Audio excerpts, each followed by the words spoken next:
So yes, hello and welcome guys and welcome to this live session of SPM and BVM. So जी हाँ, हम लोग आज start करने जा रहे हैं आपका 100 मार्क्स का paper which is SPM and BVM. Yes, one of the most scoring papers that you can have in your syllabus of CMA final examination. तो मैं इस सब्जेक्ट को स्कोरिंग इसलिए नहीं बोल रहा क्योंकि भाई इसको मैं पढ़ाता हूँ, सिर्फ ये रीज़न नहीं है, बट आप चेक कर सकते हो अपने सीनियर्स से, अपने कॉलीग्स से, अपने पीयर्स से कि ये वाला सब्जेक्ट एक ऐसा सब्जेक्ट है। और सिर्फ एसपीएम बीवीएम ही नहीं, कॉस्ट एंड मैनेजमेंट ऑडिट भी एक ऐसा सब्जेक्ट है जो सब्जेक्ट आपको 80 प्लस आराम से स्कोर करके दे सकता है। तो अगर आप सेट ऑफ का बेनिफिट चाहते हो, आप अपने स्कोर को पुल अप करना चाहते हो, आप रैंक तक पहुंचना चाहते हो, आप मेरिट तक पहुंचना चाहते हो, तो ये जो सब्जेक्ट होगा ये एक की सब्जेक्ट होगा जो आपको मेरिट तक पहुंचाने में मदद करेगा।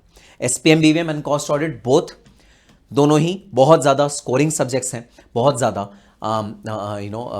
ऐसे सब्जेक्ट्स हैं जो आपको बेनिफिट देंगे for a longer period of time. They will be really be beneficial for you. और बेस्ट पार्ट पता है क्या है इन सब्जेक्ट्स की? इनका जो कोर्स करिकुलम है वो एकदम ऑर्गेनाइज्ड है, मतलब वो बहुत ज़्यादा प्री डिफाइंड है, बहुत ज़्यादा बाउंड्रीज में है, एक संगठित तरीके से आपका कोर्स पूरा का पूरा दिया हुआ है, जिसके चलते अगर आपने सिर्फ उतना कर लिया जितना सीएमए स्टडी मैट में दिया हुआ है, you will easily score more than 80 marks. मतलब इसके अंदर बहुत ज़्यादा घुमाने फिराने का ऑप्शन नहीं मिलता एग्जामिनर को। सो दोनों ही सब्जेक्ट्स बहुत ज़्यादा फ्रूटफुल हैं। और आज हम लोग स्टार्ट करने जा रहे हैं आपका 100 मार्क्स का paper which is SPM and BVM of CMA final group 4। तो इससे पहले कि हम पेपर को स्टार्ट करें, पेपर का डिस्कशन स्टार्ट करें, भाई थोड़ा सा पेपर के बारे में समझ लेते हैं। पेपर के अंदर किस तरह के इंग्रेडिएंट्स हैं, पेपर के अंदर कौन कौन से चैप्टर्स हैं। तो जैसा कि आप लोग जानते हैं पेपर में दो पार्ट्स हैं, cost audit, BVM and SPM, business valuation and strategic performance management, दो पार्ट्स हैं। और दोनों ही पार्ट्स का बाइफर्केशन मैं आपको बताता हूं, एक्सप्लेन करता हूं।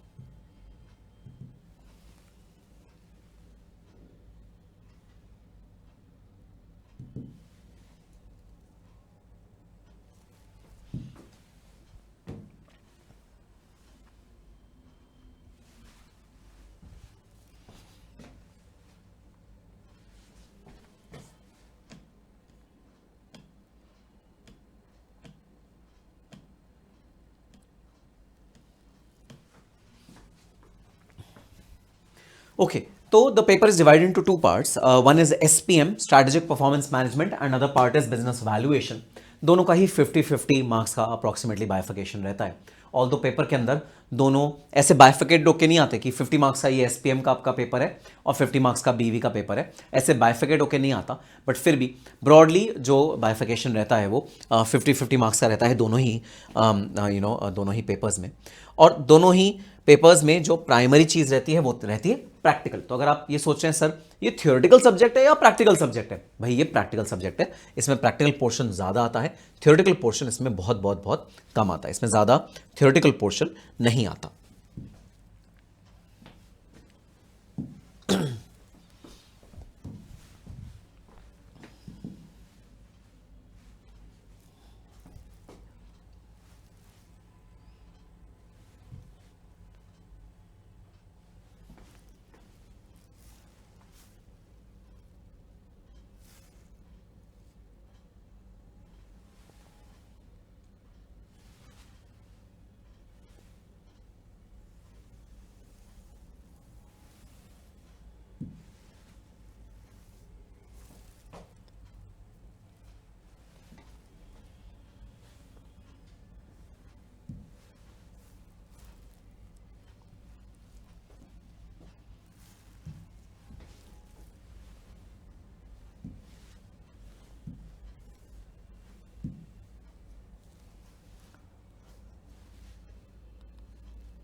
ओके, सो प्रैक्टिकल ओरिएंटेड पेपर, इसके अंदर प्रैक्टिकल पोर्शन बहुत ज़्यादा मार्क्स का आता है as compared to theoretical portion.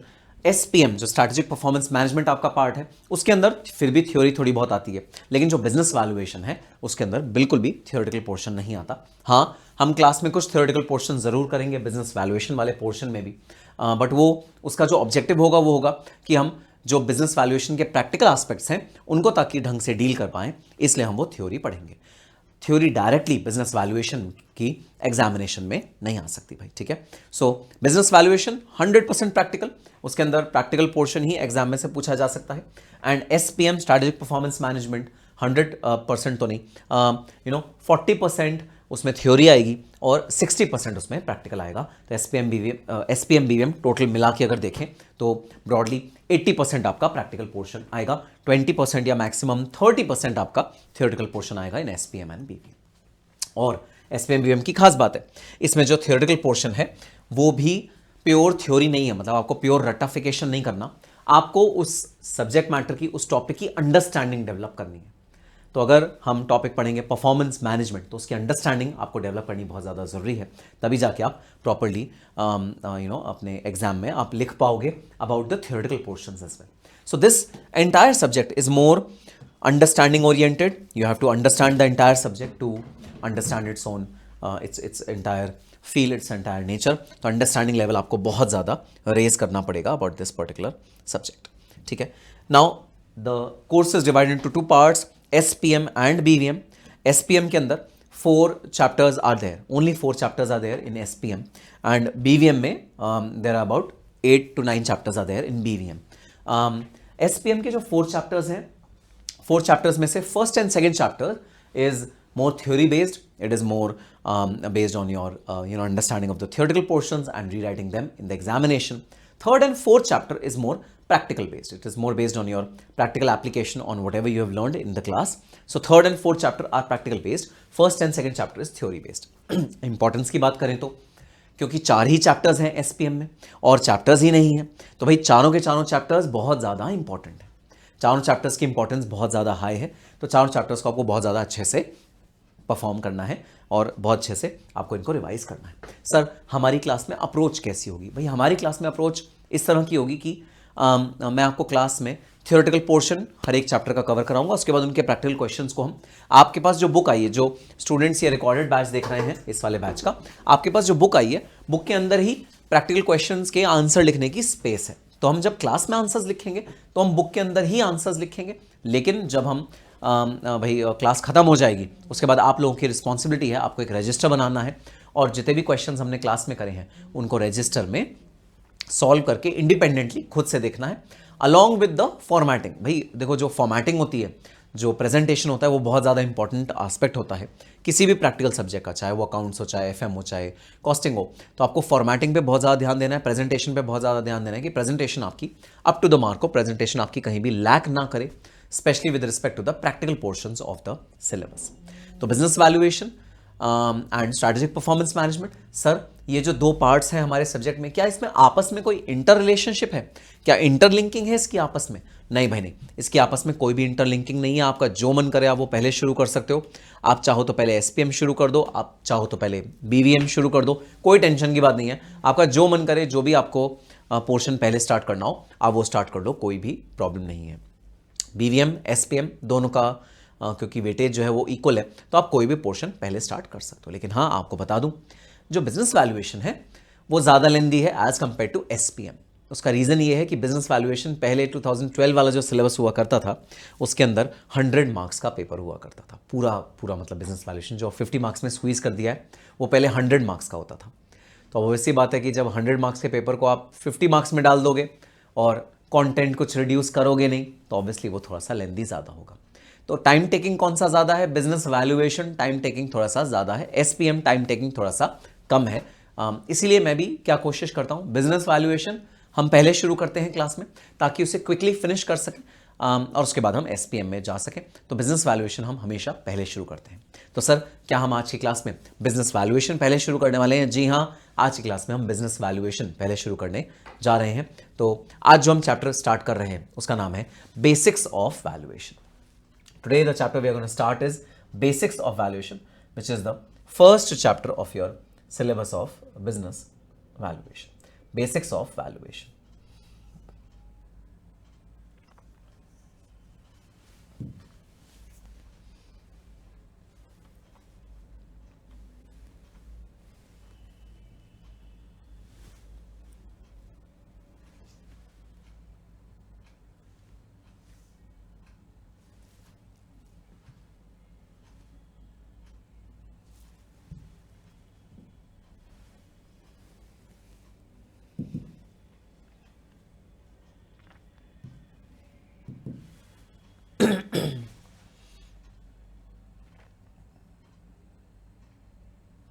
Okay, so let's start the chapter Basics of Valuation.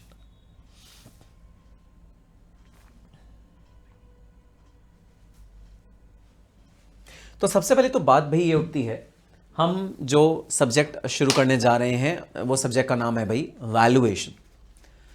उस सब्जेक्ट का नाम वैल्यूएशन है, उस सब्जेक्ट का रेलेवेंस क्या है हमें सबसे पहले समझना पड़ेगा।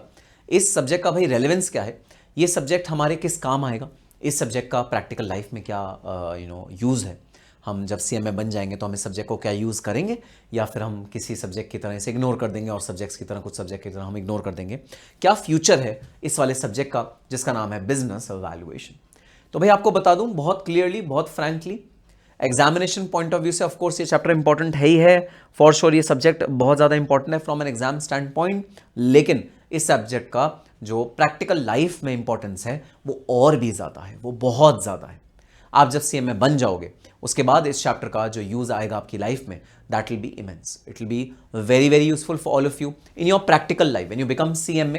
Then this chapter will be highly useful to all of you, will be highly important to all of you, because हम इस चैप्टर में सीखेंगे वैल्यूएशन करना, किसी भी एसेट का, किसी भी लायबिलिटी का वैल्यूएशन करना हम इस वाले चैप्टर में सीखेंगे। तो वैल्यूएशन किसी भी एसेट का, किसी भी लायबिलिटी का कैसे होता है हम वो चीज़ सीखेंगे।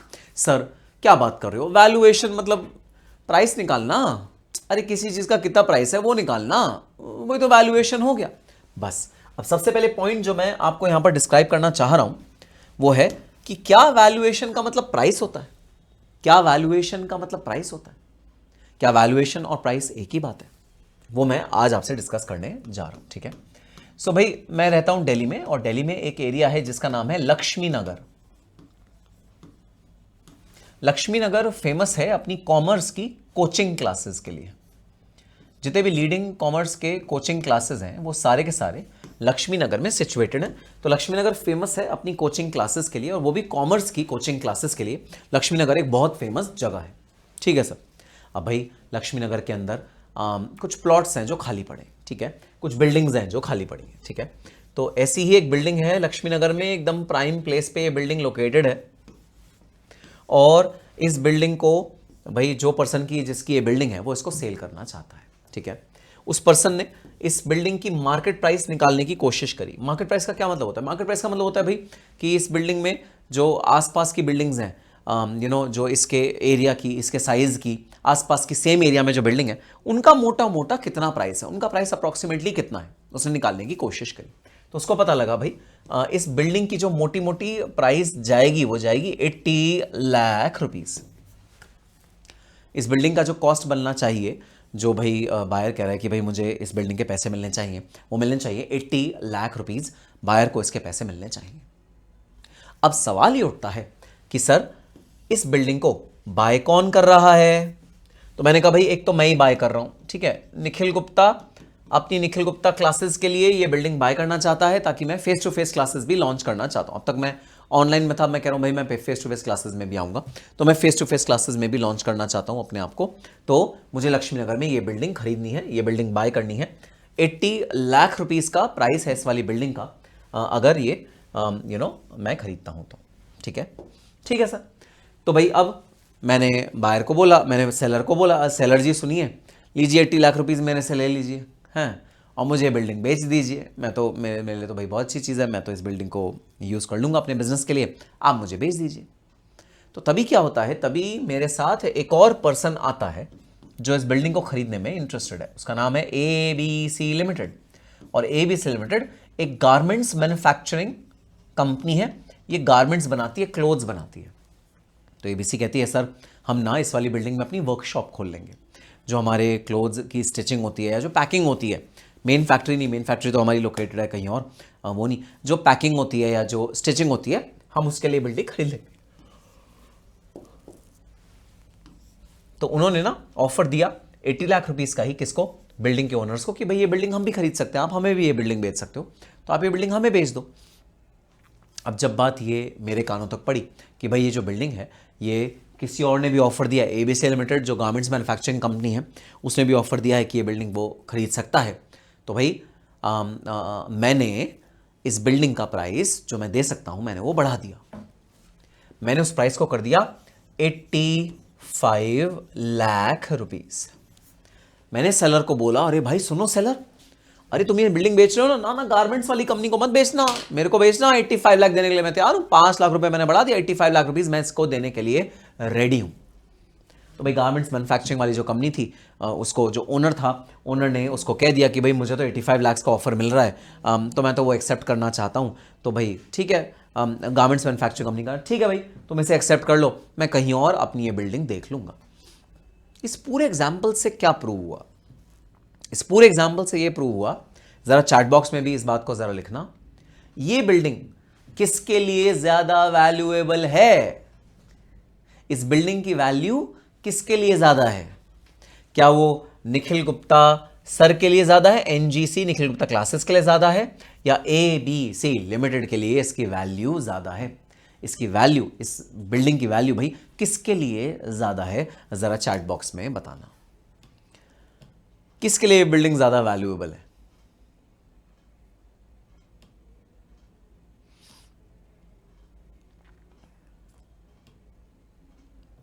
परफेक्ट, एनजीसी के लिए। अब जरा ये भी बता दो क्यों भाई, क्यों क्यों ये एनजीसी के लिए ज्यादा वैल्यूएबल है? रीजन भी बता दो भाई, चैट बॉक्स में रीजन भी बता दो।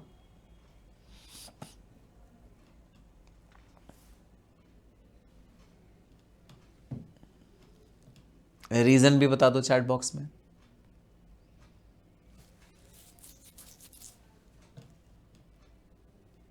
Perfect answer, very good answer, सबका आंसर बिल्कुल ठीक है भाई, एनजीसी के लिए ज्यादा वैल्यूएबल है, बिल्कुल ठीक आंसर। रीजन भी बता दो सर, रीजन क्यों भाई, क्यों मैं इसके लिए 5 लाख रुपए ज्यादा देने के लिए तैयार क्यों हो गया भाई? ऐसा क्या मेरी मजबूरी थी जो मैं इस वाली बिल्डिंग के लिए, अरे यार 80 लाख में कहीं और मिलती, मैं कहीं और ले लेता, 5 लाख रुपए मेरे बच जाते। Yes, very good answer, perfect answer. Sir ये कोचिंग हब है, जहां पर ये बिल्डिंग लोकेटेड है ना, वो कोचिंग हब है, सिर्फ दिल्ली का ही नहीं, पूरे इंडिया से बच्चे आकर इस वाले एरिया में रहते हैं, कोचिंग लेते हैं कॉमर्स की क्लासेस की, सीए, सीएस, सीएम में, बीकॉम, सारे जितने कॉमर्स के कोर्सेज हैं सबकी क्लासेस लेती हैं, और ये प्राइम लोकेशन है किसी भी कॉमर्स के बच्चे के लिए। तो इसलिए इस वाली चीज की जो वैल्यू होगी, वैल्यू वो मेरे लिए ज्यादा होगी और वो किसी और के लिए कम होगी। तो वैल्यू मेरे लिए ज्यादा है इस वाली चीज की, किसी और के लिए कम है। एबीसी लिमिटेड गारमेंट्स के लिए तो कम है। एबीसी वाले कहते हैं अरे यार 80 लाख में तो हमें सिमिलर प्रॉपर्टी कहीं और मिल जाएगी, हम गांधीनगर में ले लेंगे, लक्ष्मी नगर में क्यों लेना है भाई, हम आगे चल के थोड़ा सा आगे गांधीनगर में शाहदरा में ले लेंगे, थोड़ा सा आगे चल के 5 लाख रुपए एक्स्ट्रा क्यों दें सेम चीज के लिए। लेकिन मैं 5 लाख क्या 10 लाख 20 लाख भी एक्स्ट्रा देने के लिए तैयार हो जाता। क्यों? क्योंकि मुझे बहुत प्राइम लोकेशन मिल रहा है अपनी कोचिंग क्लासेस के लिए।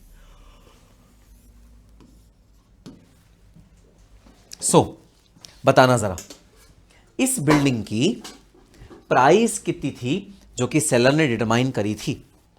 इस बिल्डिंग की प्राइस कितनी थी जो सेलर ने डिटरमाइन करी थी? सर प्राइस था 80 लाख रुपए इस बिल्डिंग का जो सेलर ने डिटरमाइन करा था। बट इस वाली बिल्डिंग की वैल्यू कितनी निकल के आई? इस बिल्डिंग की अहमियत किस लिए निकल के आई? इसकी अहमियत निकल के आई 85 लाख रुपीस। और अहमियत हमेशा उसकी निकल के आएगी, उस पर्सन के लिए निकल के आएगी जो इस वाली बिल्डिंग में अपना फ्यूचर देखेगा, जो इस वाली बिल्डिंग में अपना फ्यूचर देखेगा। बताओ भाई, क्या इस वाली बिल्डिंग में मैंने अपना फ्यूचर देखा? जी हाँ सर, इस वाली बिल्डिंग में मैंने अपना फ्यूचर देखा, और इसीलिए मैंने बोला कि भाई ये वाली बिल्डिंग मेरे लिए ज्यादा वैल्यूएबल है, ये बिल्डिंग मेरे लिए ज्यादा वैल्यूएबल है। तो फ्यूचर को जब भी आप प्रिडिक्ट करते हो, फ्यूचर को जब भी आप देखते हो, तब आप वैल्यू निकालते हो। किसी भी चीज की वैल्यू कैसे डिटरमाइन होती है? फ्यूचर की। अरे भाई सुनना, मैंने जब इस बिल्डिंग को देखा होगा तो मैंने क्या सोचा होगा? मैंने सोचा होगा अरे भाई मैं इसमें एक कोचिंग इंस्टीट्यूट खोलूंगा और आसपास के जो कोचिंग इंस्टीट्यूट हैं उनके बच्चों को मैं यहाँ पर ट्रांसफ़र कर लूँगा, मैं उन्हें पढ़ाऊँगा, अपनी डेमो क्लास दूंगा, उन्हें इंप्रेस करूँगा अपने पढ़ाने के स्टाइल से, और अपनी कोचिंग क्लासेस में प्रॉफिट अर्न करूँगा इन नियर फ्यूचर। मैंने ये तो बात सोची होगी ना।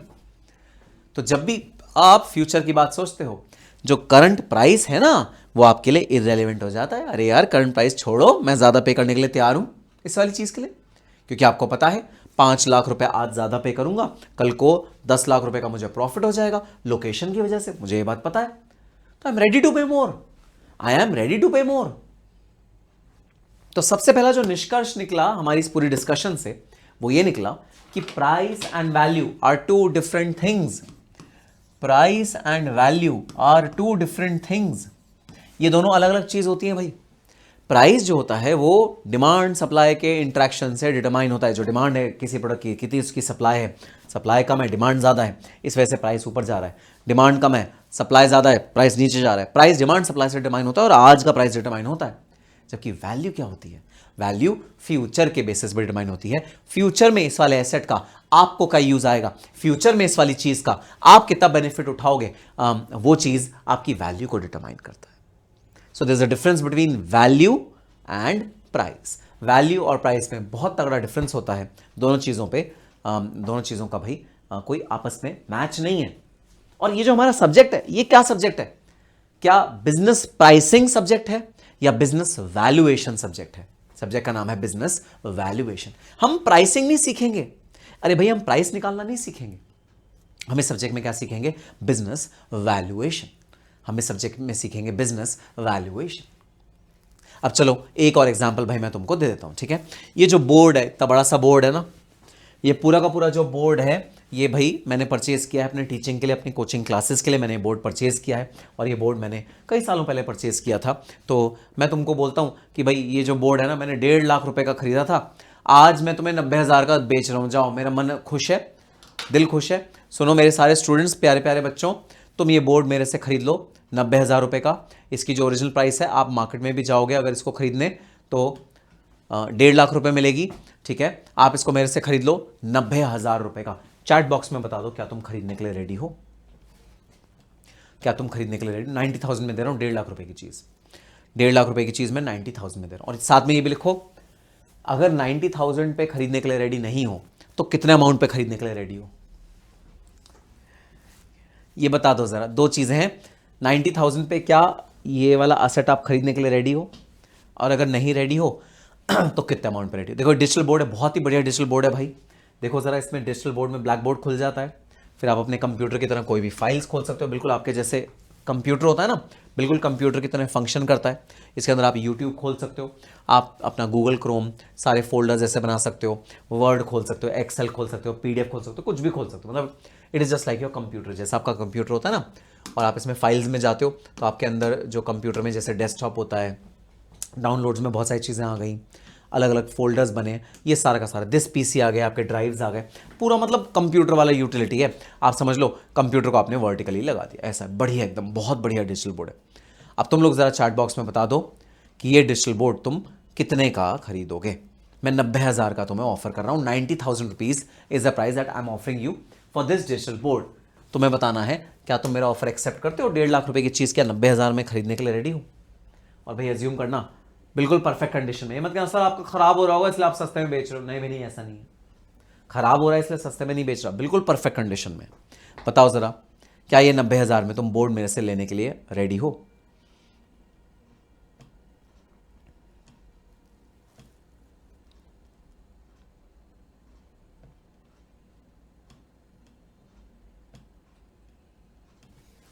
₹90,000। No sir, no sir. क्यों भाई, क्यों नो? नो, जवाब तो तुमने बिल्कुल सही दिया, नो सर, नो सर। क्यों नहीं खरीदने के लिए? अरे यार इतना फायदे का सौदा कर रहा हूं यार, इतना फायदे का तुम्हारा सौदा है। नहीं सर। हाँ ये बात बोली ना, it is not required by students. बिल्कुल सही बात बोली, very good answer, perfect answer, बिल्कुल सही बात बोली भाई। सर इसका हम करेंगे क्या? हमारे लिए तो यूजलेस है ये चीज, हमारे लिए तो वर्थलेस है। आपके लिए होगी करोड़ों रुपए की। जी हाँ, मेरे लिए तो बड़ी एक्सपेंसिव चीज़ है भाई, मेरे लिए तो बहुत ज़रूरी की चीज़ है। मैं तो इसके बिना काम ही नहीं चल सकता, मैं तो इसके बिना क्लासेस भी नहीं ले सकता। हाँ, मैं कई बार बैठ के क्लासेस लेता हूँ, जो मेरा बैठने वाला सिस्टम है उसमें लेता हूँ, बट ये मेरे लिए नेसेसिटी है। मेरे लिए तो इसकी कीमत बहुत ज़्यादा है। मुझसे तो तुम कहोगे सर 2 लाख रुपए में मिल रहा है, 1.5 लाख रुपए में कोई बोर्ड नहीं मिल रहा, मैं 2 लाख रुपए भी देने के लिए तैयार हो जाऊँगा। तुम कहोगे नहीं सर ये तो 3 लाख में मिल रहा है, 1.5 लाख में कोई भी नहीं मिला, मैं 3 लाख रुपए देने के लिए भी तैयार हो जाऊँगा, मैं तो 5 लाख रुपए देने के लिए भी तैयार हो जाऊँगा, क्योंकि मेरे लिए ये वाली चीज़ वैल्यूएबल है। लेकिन तुम्हारे लिए क्या ये वाली चीज़ वैल्यूएबल है? Answer is no.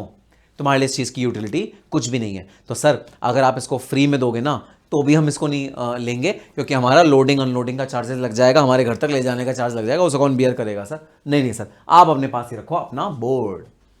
So the second point first point that I made was that price and value is two different things. सबसे पहला मेरा पॉइंट, ठीक है, कहीं नोट डाउन कर लेना अपनी बुक में.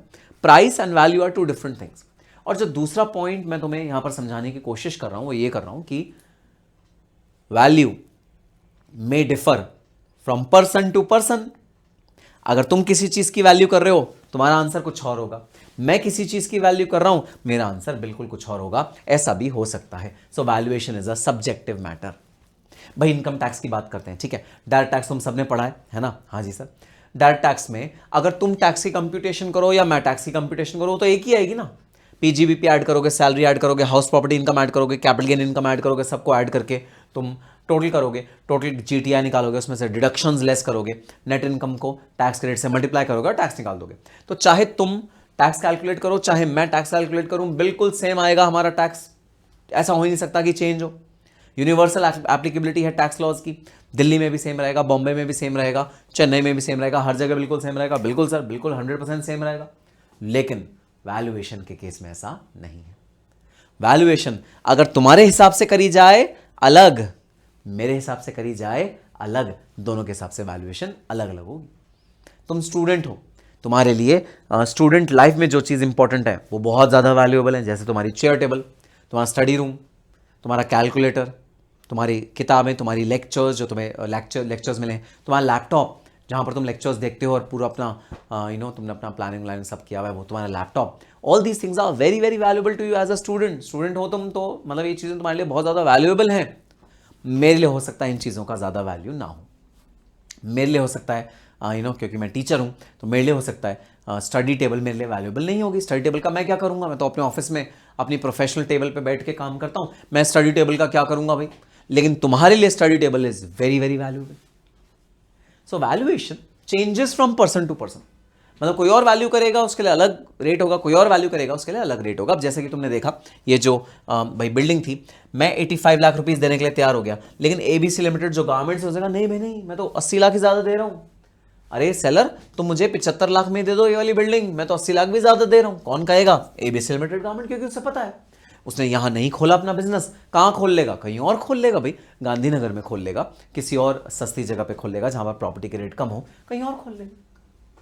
So 2 points that I'm going to make over here is number 1, value is different from price. Price अलग चीज है, value अलग चीज है, दोनों चीजें बिल्कुल अलग अलग है. Number 1 point. Number 2 point, valuation depends on the assumptions, the purpose, the premises and the person who is doing the valuation. जो person valuation कर रहा है उस पर भी बहुत ज़्यादा निर्भर करता है कि value आपकी क्या निकल के आती है किसी भी चीज़ की.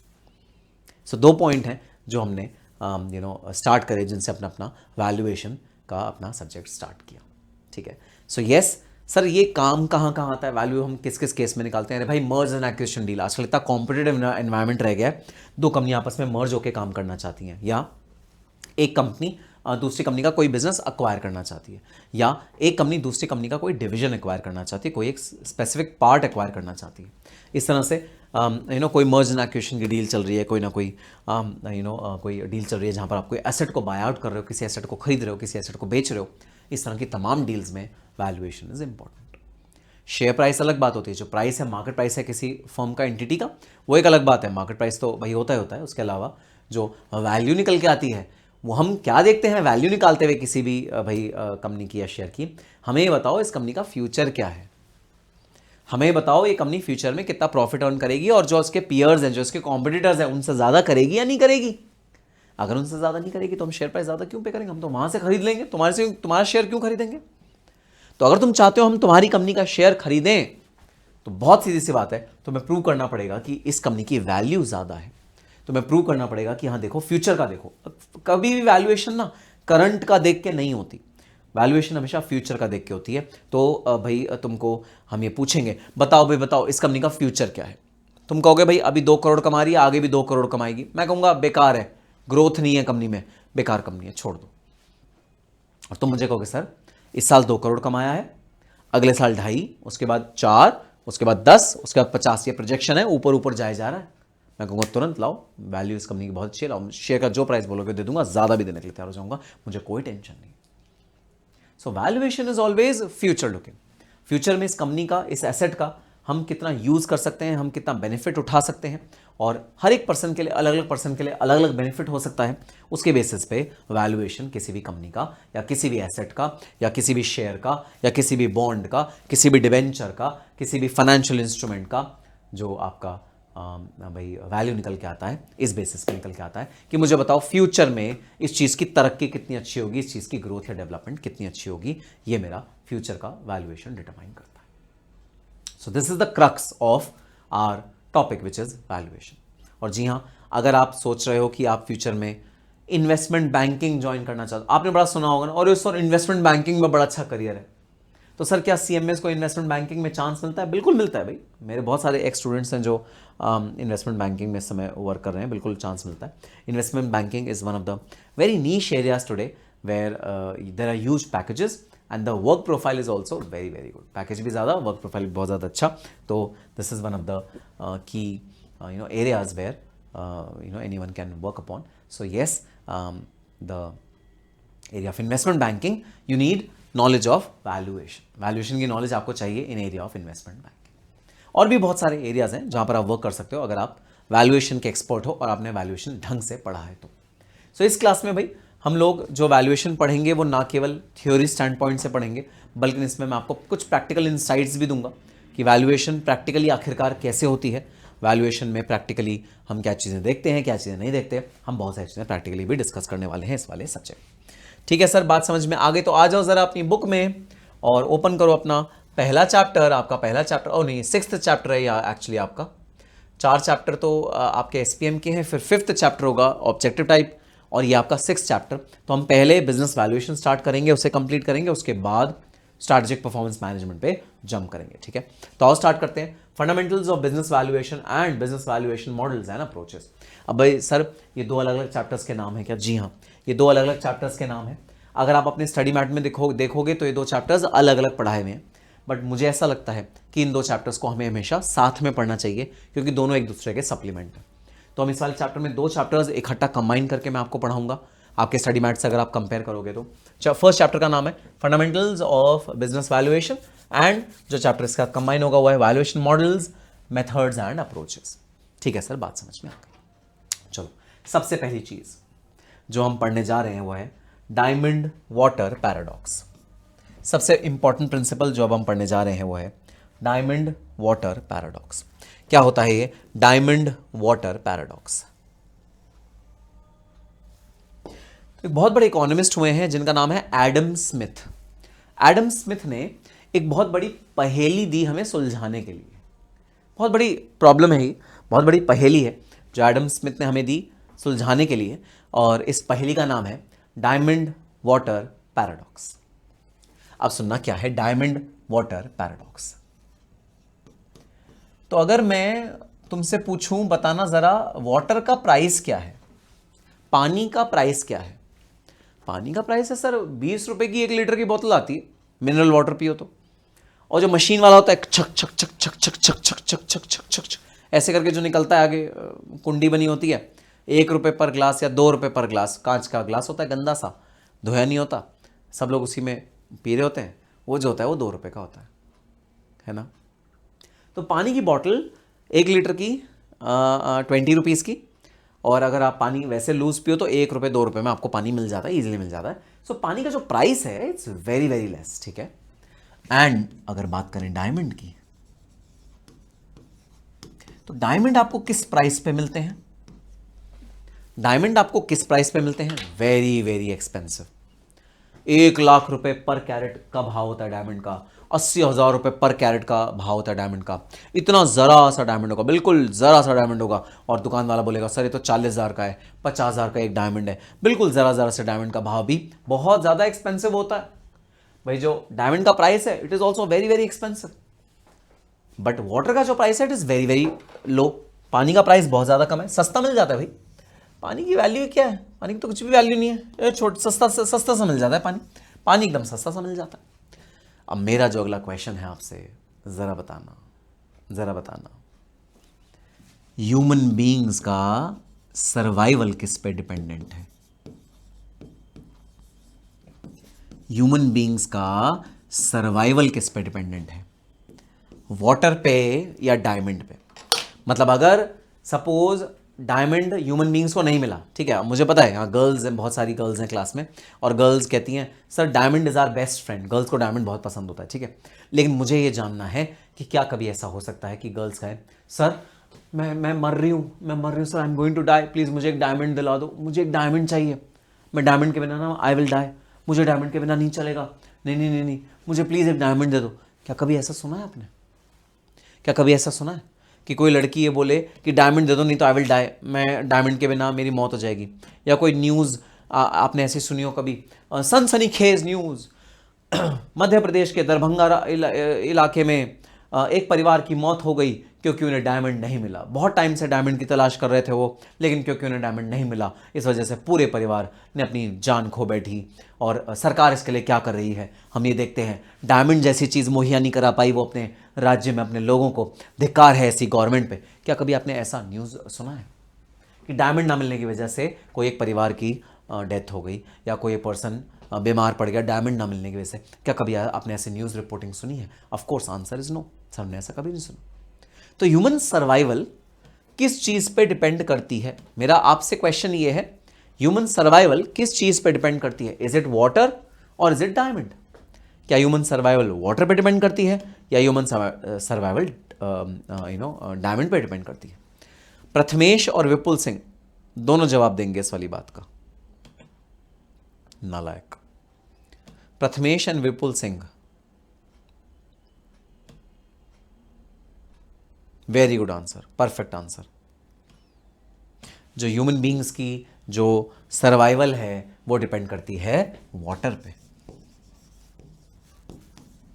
तो कायदे से सुनना भाई, कायदे से 80,000 रुपए की एक बॉटल किसकी बिकनी चाहिए? अरे भाई 80,000 रुपए की एक बॉटल किस चीज की बिकनी चाहिए? पानी की। क्योंकि अगर पानी आपको नहीं मिला, you are not going to survive, आप सर्वाइव नहीं कर सकते अगर पानी आपको नहीं मिला तो अगर 1,00,000 रुपए का कुछ बिकना चाहिए तो वो क्या बिकना चाहिए? वाटर। और डायमंड का क्या भाव होना चाहिए? डायमंड का भाव होना चाहिए 2 रुपए 3 रुपए, इस सारा डायमंड का भाव नहीं होना चाहिए। लेकिन है उल्टा, है उल्टा। डायमंड बिक रहा है 1,00,000 रुपए का, पानी बिक रहा है 1 रुपए का। Again this again explains the same principle. Sir price जो होता है वो डिमांड एंड सप्लाई पे डिटरमाइन करता है, इसलिए definitely price of water is less, price of diamond is more, क्योंकि वो डिमांड और सप्लाई पे निर्भर करता है। लेकिन वैल्यू ऑफ वाटर इज मोर। अगर मैं वैल्यूएशन करने जाऊंगा ना, एज अ वैल्यूअर अगर मैं वैल्यूएशन करने जाऊंगा तो वैल्यूएशन जो है वो पानी का ज्यादा होगा, डायमंड का वैल्यूएशन कम होगा। वैल्यू के टर्म्स में पानी will be more expensive than diamond. पानी की हो सकता है वैल्यू आए 50,000 रुपये एक लीटर की, और डायमंड की वैल्यू आए 500 रुपये 1 लीटर की, ऐसा हो सकता है। Because what is more valuable? ज़्यादा वैल्यूएबल क्या है? Of course water is more valuable. Human existence water से, अगर वाटर नहीं रहा तो खत्म हो जाएगी, तो water is more valuable then diamond. Therefore if valuation is to be done, if we talk about valuation, the benefits that are derived from particular product or product thing, then valuation will be more for water and not for diamond. Diamond की value इतनी ज़्यादा नहीं होगी जितनी पानी की value ज़्यादा होगी। This again explains the difference between price and value. Price अलग चीज़ होती है, वैल्यू अलग चीज़ होती है, दोनों का डिफरेंस आपके सामने है। क्योंकि देखो हम सब्जेक्ट शुरू करने जा रहे हैं बिजनेस वैल्यूएशन, और कई स्टूडेंट्स ना कंफ्यूज रहते हैं कि सर ये हम प्राइस ही तो डिटरमाइन कर रहे हैं और एक बिजनेस बिक रहा है उसका चलो प्राइस डिटरमाइन करते हैं। नहीं नहीं नहीं, ये प्राइस नहीं है। This is not the price, this is the value, this is the value. तो हम वैल्यूएशन सब्जेक्ट पढ़ रहे हैं, हम प्राइसिंग सब्जेक्ट नहीं पढ़ रहे हैं। चलो मैं ना तुम्हें एक एग्जाम्पल देता हूं, एक और एग्जाम्पल जरा सुनना बड़े ध्यान से। एग्जाम्पल लेते हैं किसी भी चीज का। ओके, एग्जाम्पल लेते हैं एक फूड, इंडियन फूड चेन का। आपने नाम सुना होगा हल्दीराम्स, आपने नाम सुना होगा हल्दीराम्स। हल्दीराम्स के पास इस समय जो टोटल एसेट्स हैं उनकी वैल्यू है 500 करोड़ रुपए, और जो लायबिलिटीज हैं हल्दीराम की, लायबिलिटीज जो है हल्दीराम की वो सपोज है 220 करोड़ रुपीज। तो जो हल्दीराम की नेट एसेट वैल्यू है वो है 280 crore rupees is the net asset value of Haldiram's. Haldiram's के जो एसेट्स हैं वो हैं 500 करोड़ रुपीस, उनकी जो लाइबिलिटीज हैं वो है 220 करोड़ रुपीस, और उनका जो नेट एसेट्स हैं वो है 280 करोड़ रुपीस। मैं गया हल्दीराम के ओनर के पास 280 करोड़ रुपीस लेके, और मैंने उन्हें कहा सुनिए सुनिए हल्दीराम्स, ये लीजिए 280 करोड़ रुपीस और मुझे अपना पूरा का पूरा बिजनेस बेच दीजिए। I want to buy your entire business, you please sell your entire business. मैंने देख लिया आपकी बैलेंस शीट, आपकी बैलेंस शीट में एसेट्स लिखे हैं 500 करोड़, आपकी बैलेंस शीट में लायबिलिटीज लिखी हैं 220 करोड़, 280 करोड़ का नेट एसेट वैल्यू आपका निकल के आता है। प्लीज अपना बिजनेस मेरे को भेज दो, बेच दो और जाओ, मैं रन करूंगा आज के बाद हल्दीराम का ओनर। कौन? अपुनीच ओनर है हल्दीराम का। मैंने ऐसा प्रपोजल रखा हल्दीराम्स के आगे। चैट बॉक्स में जरा बता दो आपको क्या लगता है, क्या इस प्रपोजल को हल्दीराम्स एक्सेप्ट करेगा, रिजेक्ट करेगा? और अगर आपका जवाब, जो भी आपका जवाब है उसका रीजन भी साथ में बता दो, क्योंकि आप एग्जैक्टली मुझे पता है रीजन को पकड़ लोगे। हल्दीराम इस वाले प्रपोजल को एक्सेप्ट करेगा, रिजेक्ट करेगा, क्या करेगा जरा चैट बॉक्स में बता दो और मुझे बता दो कि क्या होगा। आपने प्रपोजल रखने में क्या है भाई, प्रपोजल तो कोई भी रख सकता है। प्रपोजल रख दिया भाई 280 करोड़ लो और अपना मैनेजमेंट छोड़ो, मुझे मैनेजमेंट दो, पूरा एसेट मेरे नाम हो गया, हल्दीराम का मैं मालिक बन गया। तो बताना हल्दीराम्स एक्सेप्ट करेगा प्रपोजल या रिजेक्ट करेगा प्रपोजल, और क्यों? क्यों का भी जवाब आपको देना पड़ेगा। चैट बॉक्स में जरा बताना। सर हल्दीराम अपने एसेट की पूरी वैल्यू ले तो रहा है ना, मतलब उसके देखो मशीनरी होगी, बिल्डिंग होंगी, तो 500 करोड़ उसको मिल रहे हैं भाई, और लाइबिलिटीज तो भाई पे करनी पड़ेंगी, 220 करोड़ माइनस कर दे तो सर एक्सेप्ट कर ही लेगा। हाँ ये 5-10 लाख रुपए ऊपर दे दो भाई, ठीक है, थोड़ा सा उसका बेनिफिट हो जाए, 5-10 लाख रुपए ऊपर दे दो, और तो क्या। They won't accept, they will value their daily yearly profit more than this deal. वाह वाह वाह, बिल्कुल सही जवाब, very good answer, perfect answer. Reject, बिल्कुल सही आंसर आया भाई, रिजेक्ट कर देगा हल्दीराम ये वाला ऑफर। हल्दीराम बिल्कुल भी ये वाला ऑफर को एक्सेप्ट नहीं करेगा। नहीं जी नहीं, 5-10 लाख रुपए तो क्या, अगर 1-2 करोड़ रुपए भी ज्यादा दोगे तो भी हल्दीराम को एक्सेप्टेबल नहीं होगा। क्यों? क्योंकि रीजन बड़ा सिंपल सा है। हल्दीराम टुडे इज इंडियाज क्यों, world's one of the leading chains for restaurants, quick service restaurants. It is a leading chain for name for sweets. It is a leading name for namkeen. It is a leading name for many other things. Haldiram's is the king. Haldiram is the pioneer in today's world. अगर आप कहीं भी चले जाओ, ठीक है, उसकी quality कहीं कॉम्प्रोमाइज़ हो रही है, किसी जगह पे कुछ कंप्लेंट आई, वो बात अलग है, बट अगर देखा जाए हल्दीराम इस समय नंबर 1 है भाई। पूरे नॉर्थ इंडिया में अगर बात करो, राजस्थान सब पूरे बात करो, हल्दीराम इज नंबर 1। तो हल्दीराम को पता है बहुत अच्छे से कि जो फ्यूचर है हल्दीराम का वो बड़ा ब्राइट है।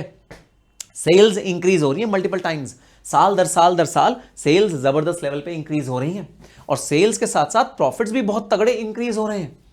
तो उसे पता है भाई, मैं जब ये हल्दीराम के एसेट्स को खरीद रहा हूं तो बताना मेरा इंटरेस्ट क्या इन एसेट्स में है? अरे ना जी ना, मेरा इंटरेस्ट इन एसेट्स में नहीं है, मेरा इंटरेस्ट तो है जो ये एसेट्स मुझे रेवेन्यू कमा के देंगे फ्यूचर में, मेरा इंटरेस्ट है वो जो मुझे प्रॉफिट मिलेगा, प्रॉफिट आफ्टर टैक्स, जिसका मुझे अर्निंग पर शेयर मिलेगा, मेरा इंटरेस्ट है वो जो मेरे को यूज मेरे शेयर कैपिटल में इंक्रीज होगा, मेरे शेयर का प्राइस इंक्रीज हो जाएगा, मेरा प्रॉफिट है वो, मेरा लालच है वो।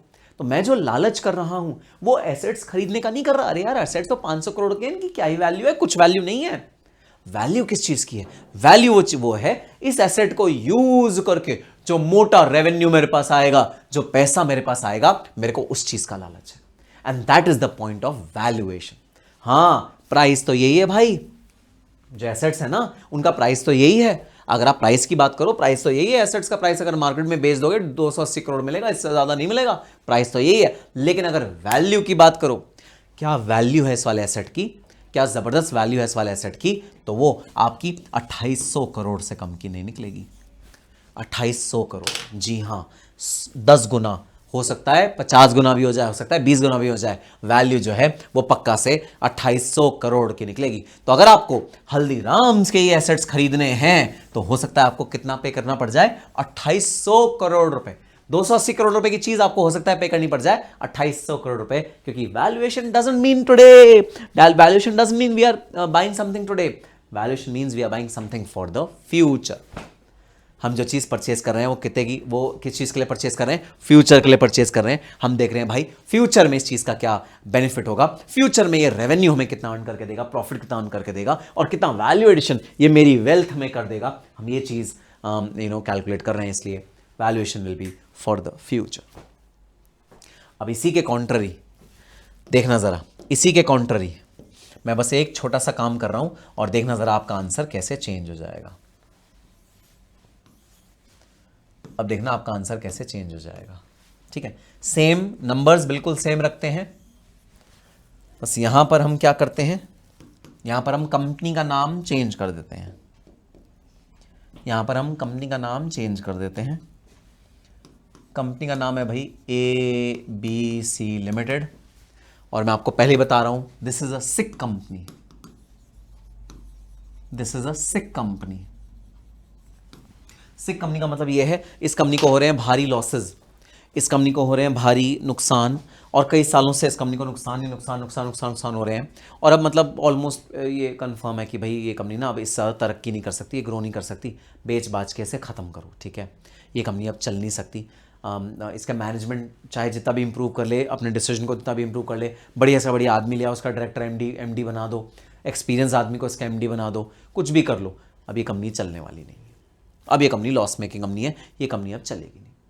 इसके पास एसेट्स कितने हैं, इसके पास एसेट्स हैं 500 करोड़ के, लायबिलिटीज़ कितनी हैं 220 करोड़ की, और इसके जो नेट एसेट वैल्यू है वो है 280 करोड़। अब तुम बता दो ज़रा, तुम इस कंपनी को खरीदने के लिए कितने रुपए ऑफर करते हो, बता दो ज़रा, तुम बता दो इस कंपनी को खरीदने के लिए कितने रुपए ऑफर करते हो, अपना ऑफर बता दो ज़रा यार। तुमने हल्दीराम, जब मैंने हल्दीराम लिखा था तुमने 2800 करोड़ भी खरीदने के लिए रेडी हुए थे, 2800 करोड़ में खरीद लेंगे सर, जब मैंने हल्दीराम लिखा था। अब मैंने नाम चेंज कर दिया, ABC लिमिटेड कर दिया, सिक कंपनी, तुम्हें बता दिया सिक कंपनी है। अब बताओ तुम्हारा ऑफर क्या है, अब बताओ तुम्हारा ऑफर क्या है, please tell me your offer. अब कितने में खरीदोगे, ऑनेस्टली बता देना, कितने में खरीदने के लिए रेडी हो जाओगे।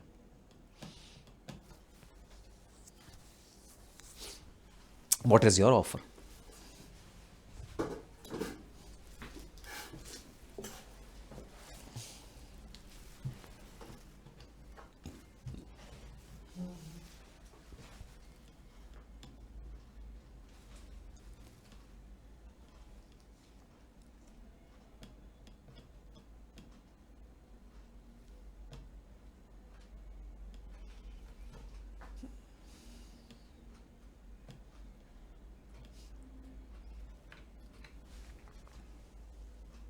अच्छा जी, वाह, 280 करोड़ से भी कम देने के लिए रेडी हो तुम इसको, शाबाश।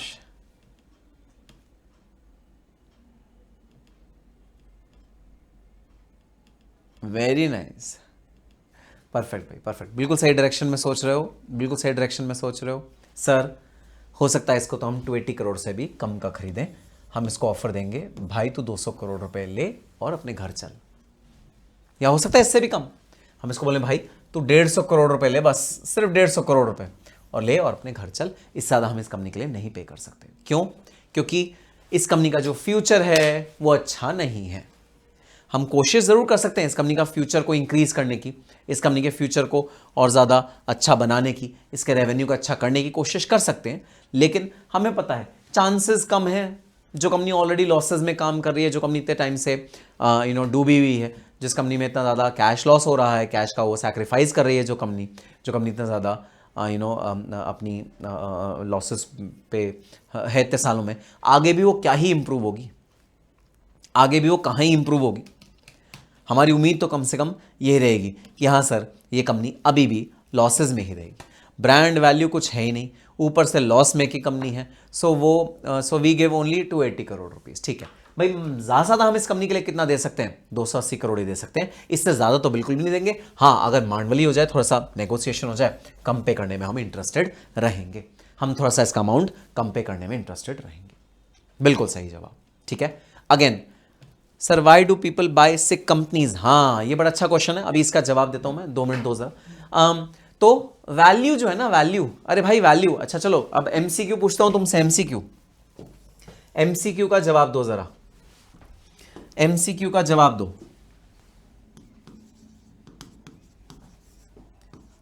Price of a product is rupees 200. Its value will be option A equal to price, option B greater than price, option C less than price, option D equal to और लेस देन और greater than price. तुम्हें choose करना है correct answer. Price of product is ₹200। The value will be, value क्या होगी तुम्हें बतानी है, वैल्यू क्या होगी इसकी। A it will always be equal to price, price और वैल्यू हमेशा इक्वल होता है। B it will be greater than price, C it will be less than price, या D it can be equal to price और less than price और greater than price, depending upon what value is. तीनों में से कुछ भी हो सकता है। जरा बता दो चैट बॉक्स में कि इसका सही जवाब क्या है, ए बी सी या डी। चारों में से सही ऑप्शन कौन सा है, जरा चैट बॉक्स में बता दो।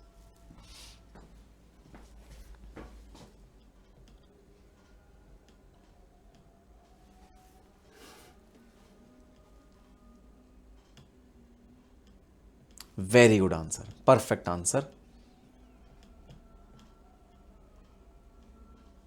Yes very good, perfect perfect. सही आंसर है D, D is the correct answer. क्यों? क्योंकि वैल्यू सब्जेक्टिव टर्म है, वैल्यू कस्टमर के अकॉर्डिंग चेंज हो सकती है, नीड्स के अकॉर्डिंग चेंज हो सकती है, पर्पस के अकॉर्डिंग चेंज हो सकती है। आपका पर्पस क्या है उस चीज को लेने का, आपकी नीड क्या है उस चीज को लेने की, उसके अकॉर्डिंग वैल्यू चेंज हो सकती है। तो value can be equal to price also, value हो सकता है प्राइस के इक्वल हो, वैल्यू हो सकता है प्राइस से कम हो, और वैल्यू हो सकता है प्राइस से ज्यादा भी हो। तो value can be variable as compare to the price. अब एक बहुत अच्छे क्वेश्चन का मैं जवाब देता हूं भाई। कई बार आपके दिमाग में सवाल आता है कि sir why do someone buy a sick company, कोई सिक कंपनी को भाई खरीदता क्यों है, कोई सिक कंपनी को खरीदता क्यों है। That is a question that I am going to answer you now. ठीक है, अब भाई बीमारियां होती हैं तरह तरह की, ठीक है, बीमारियां होती हैं तरह तरह की। जैसे आपको कोई बीमारी हुई, आपको सर्दी जुकाम बहुत ज़्यादा है, ठीक है, आप अपने गली मोहल्ले के किसी छोटे मोटे डॉक्टर के पास चले गए, और जो डॉक्टर है वो भाई उसने आपको दवाई दी, लेकिन आपको कोई असर ही नहीं हुआ, आप ठीक ही नहीं हुए। आप घर वापस आ गए, आपने कहा अरे यार ये तो बहुत बेकार डॉक्टर है, 5 दिन की दवाई भी दे दी, पैसे भी ले लिए, फीस भी ले ली, लेकिन उसने भाई मेरे को ठीक ही नहीं किया, मैं तो अभी भी बीमार हूँ, सर्दी जुकाम मुझे अभी भी है। आपने कहा हाँ यार प्रॉब्लम तो है। अब आप गए किसी बड़े डॉक्टर के पास, उस डॉक्टर ने आपको एकदम धांसू सी दवाई, बड़े डॉक्टर का मतलब ये नहीं होता कि वो भाई एज में बहुत बड़ा है, बड़े डॉक्टर का मतलब है वो एक्सपीरियंस बहुत ज़्यादा है, उसको बहुत ज़्यादा एक्सपीरियंस है, उसको बहुत ज़्यादा अपने काम का सीख है, वो नॉलेजेबल बहुत ज़्यादा है, और काफ़ी इंटेलिजेंट है, और काफ़ी ज़्यादा एक्सपीरियंस है। इसका मतलब ये है, ठीक है। आप बड़े डॉक्टर के पास गए, उसने आपको दवाई दी, आप ठीक हो गए, आप ठीक हो गए। सिमिलरली सिक कंपनीज का क्या होता है, सिक कंपनीज का मतलब ये है कि एक ऐसी कंपनी जो लॉस मेकिंग है, जिसकी वजह से जो उसका एग्जिस्टिंग मैनेजमेंट है, तो इसका जो ओनर्स हैं वो है भाई मिस्टर एक्स, ठीक है। मिस्टर एक्स इस वाले बिजनेस को नहीं चला पा रहे, मिस्टर एक्स इस वाले बिजनेस को नहीं चला पा रहे, और मिस्टर एक्स के लिए ये वाला जो बिजनेस है वो लॉस मेकिंग हो गया, और मिस्टर एक्स कह रहे हैं मुझे नहीं लगता ये कभी प्रॉफिट मेकिंग हो सकता है, ये बिजनेस बेकार है, बिल्कुल खराब बिजनेस है ये। मिस्टर एक्स कह रहे हैं मैं तो इस बिजनेस को बेच दूंगा। अब मिस्टर वाई जो कि एक समझदार इन्वेस्टर होंगे या समझदार डिसीजन मेकर होंगे, वो क्या करेंगे, वो इस बिजनेस को खरीद लेंगे, और क्योंकि मिस्टर एक्स इसको बेचने के लिए रेडी है, क्योंकि सिक कंपनी है, वो इसे सस्ते में भी बेच देंगे। अब सपोज मिस्टर वाई ने इस कंपनी को खरीदा 180 करोड़ का, 280 करोड़ की कंपनी खरीद ली 180 करोड़ की, ठीक है।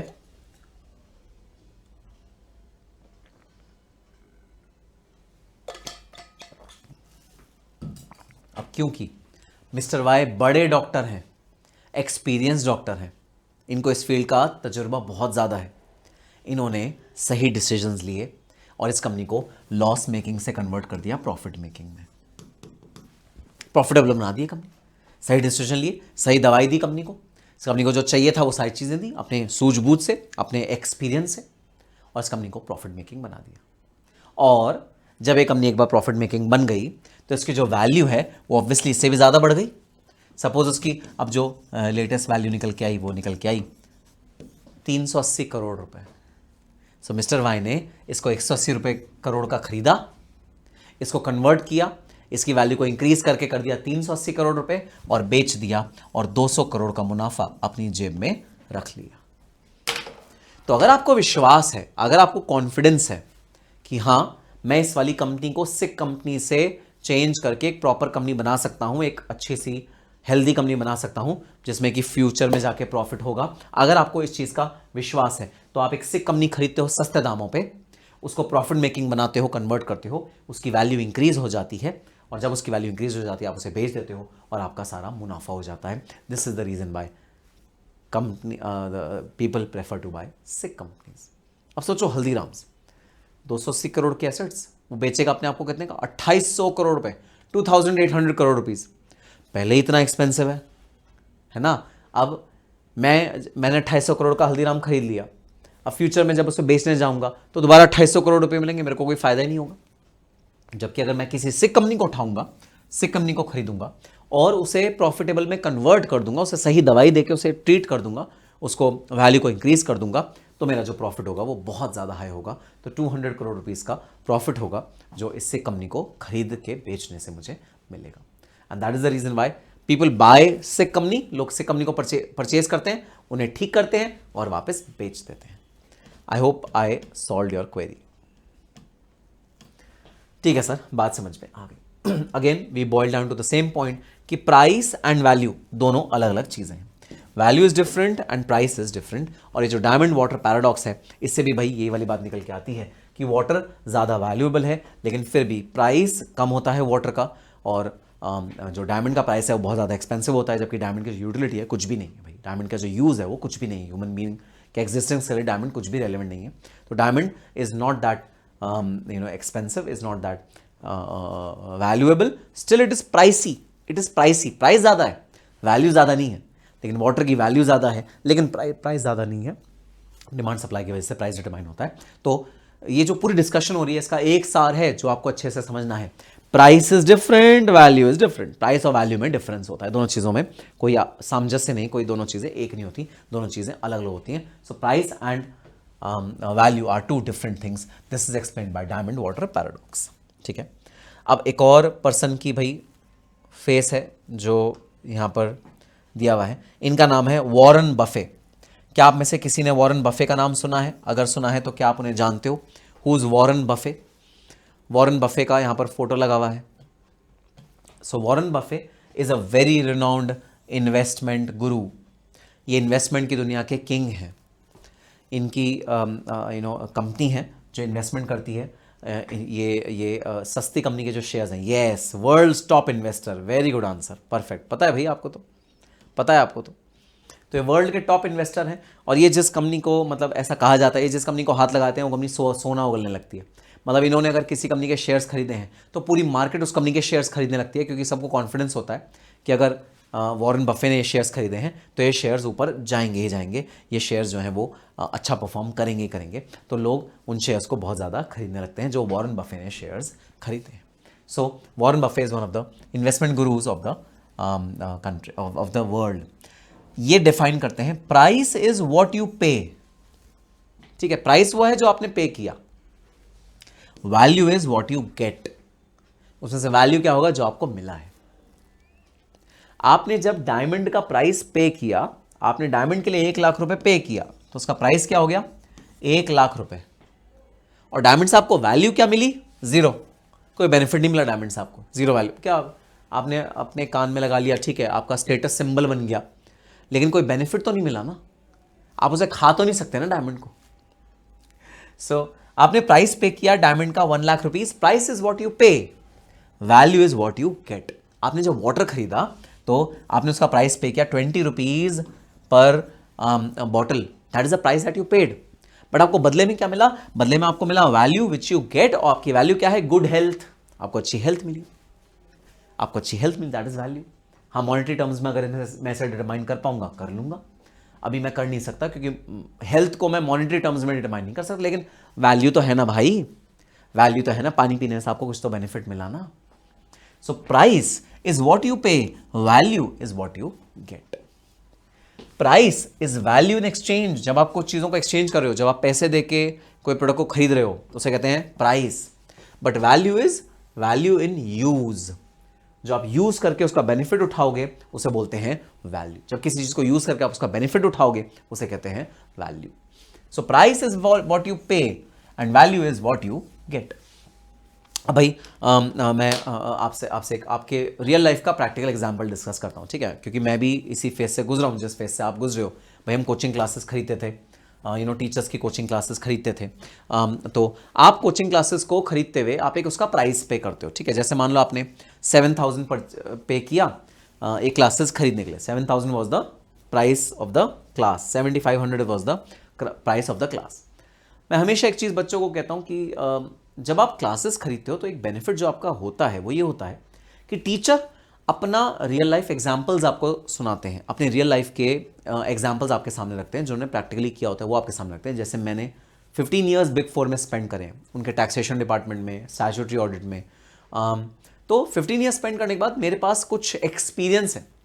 तो थियोरेटिकली जो आप पढ़ रहे हो स्टडी मैट में वो तो मैं आपको पढ़ाऊंगा ही पढ़ाऊंगा। उसके अलावा the cherry on the cake is that I will be sharing my experience with all of you, and that is the value which I create, which is much more than the 7,000 price that you have paid me. तो जो आप classes खरीदते हो, मैं हमेशा बच्चों को कहता हूं इसको एक्सपेंडिचर मत बोलो। This is not expenditure. ये एक्सपेंडिचर नहीं है क्लासेस का अमाउंट पे करना। It is an investment. ये आप इन्वेस्ट कर रहे हो, जिसके जो बेनिफिट आपको मिलेंगे पूरी जिंदगी में इसके बेनिफिट आपको मिलेंगे। जो आप डायरेक्ट टैक्स के टीचर से पढ़ते हो, इनडायरेक्ट टैक्स के टीचर से पढ़ते हो, वो सिर्फ आपको टैक्स रेट्स और जो भाई आपके चैप्टर्स हैं सिर्फ वो पढ़ा के नहीं छोड़ देते, आपको इनसाइट्स देते हैं। ऐसा करोगे तो ऐसा होगा, ऐसा करोगे तो ऐसा होगा, वो आपको इनसाइट्स देते हैं। डिटेल में वो आपको पूरे के पूरे सब्जेक्ट को एनालाइज करने में मदद करते हैं। And that is the benefit of purchasing classes. So 7,000 rupees is the price that you pay, but what is the value that you get? It is much more than 7,000 rupees. So the price is the value in exchange and value is the value in use. आप जब उस चीज का use करोगे तो उसका आपके लिए क्या कीमत होगा? That is value of that particular thing.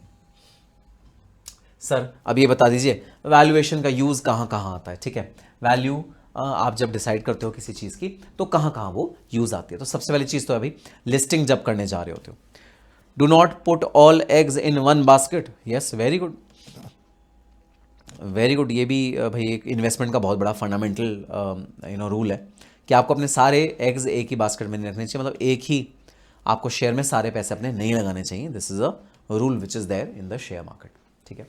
So sir valuation हम पर्पस क्या है? वैल्यूएशन हम कहाँ कहाँ यूज़ करते हैं? Number 1, listing in stock exchange.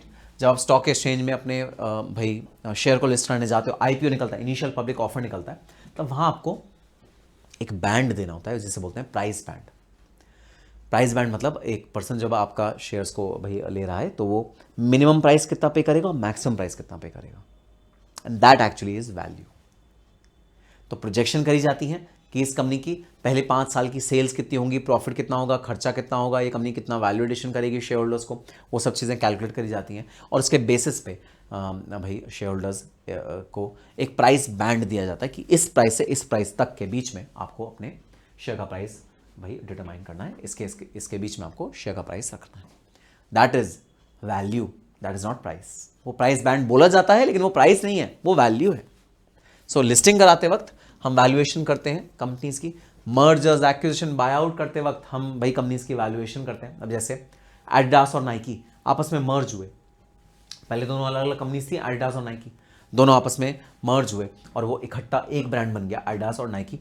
दोनों मर्ज जब हुए तो एक कंपनी ने दूसरी कंपनी को परचेज किया। ऑफ कोर्स वैल्यूएशन करने के बाद उन्हें वैल्यू करा कि भाई कितना वैल्यू मिलेगा अगर हम दूसरी कंपनी को परचेज करेंगे। वैल्यूएशन करने के बाद उन्होंने बाय आउट किया। सो मर्जर्स, एक्विजिशन और बायआउट तीनों ही केस में valuation will form a very important role. Business restructuring, जब आप अपने बिजनेस को रीस्ट्रक्चर करते हो, जैसे आप एक डिपार्टमेंट को दूसरे डिपार्टमेंट से रिप्लेस करते हो, आप कोई एक डिपार्टमेंट बेच रहे हो, स्पिन ऑफ बोलते हैं, स्पिन ऑफ। आपने कहा, जैसे मैं कहूँ भाई मैं सीएमए फाउंडेशन की क्लासेस अपनी रन करना चाहता हूँ, मैं अपना सीएमए फाउंडेशन डिपार्टमेंट किसी और को बेच रहा हूँ, ठीक है, that is known as spin off. Business restructuring, again उसमें वैल्यू डिटरमाइन करनी बहुत ज़रूरी है कि जो पर्सन आपका वो आपका वो पार्ट खरीदेगा, आपका वो बिजनेस का पार्ट खरीदेगा, कितने पैसे आपको पे करेगा। Again in case of business restructuring valuation is required. Share holders dispute resolution, share holders जब डिस्प्यूट करने लगते हैं कि भाई हमें डिविडेंड ज़्यादा मिलना चाहिए, कंपनी तो इतना प्रॉफिट कमा रही है, वैल्यू देखो, शेयर की जो वैल्यू है मार्केट में बहुत ज़्यादा इंक्रीज़ नहीं हो रही या कम इंक्रीज़ हो रही है, हमें वैल्यूएशन ज़्यादा चाहिए, इस तरह के जब डिस्प्यूट होते हैं शेयर होल्डर्स के साथ, वैल्यूएशन काम आता है। कंपनी वैल्यू करके शेयर होल्डर को दिखाती है, देखो भाई डिविडेंड भले ही कम है लेकिन कंपनी की वैल्यू कितनी बढ़ गई, तुम्हारे शेयर की वैल्यू कितनी बढ़ गई है। जब तुम शेयर को बेचने जाओगे कितनी वैल्यू मिलेगी तुम्हें। सो जब भी शेयर होल्डर के साथ डिस्प्यूट रेजोल्यूशन होता है, जब भी डिस्प्यूट शेयर होल्डर के साथ बढ़ते हैं, आप वैल्यूएशन को यूज करते हो शेयर होल्डर को शांत करने के लिए।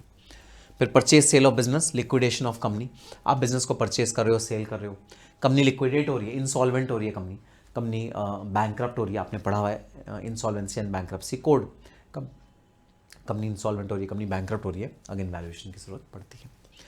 इंसॉल्वेंसी के केस में भी कंपनी की भाई वैल्यूएशन की जरूरत पड़ती है। फाइनेंशियल रिपोर्टिंग, जब आपको रिपोर्ट करना होता है अपने पेरेंट कंपनी को, अपनी सब्सिडरी कंपनी को, ग्रुप कंपनी को, कि भाई आपकी वैल्यू कितनी है मार्केट में।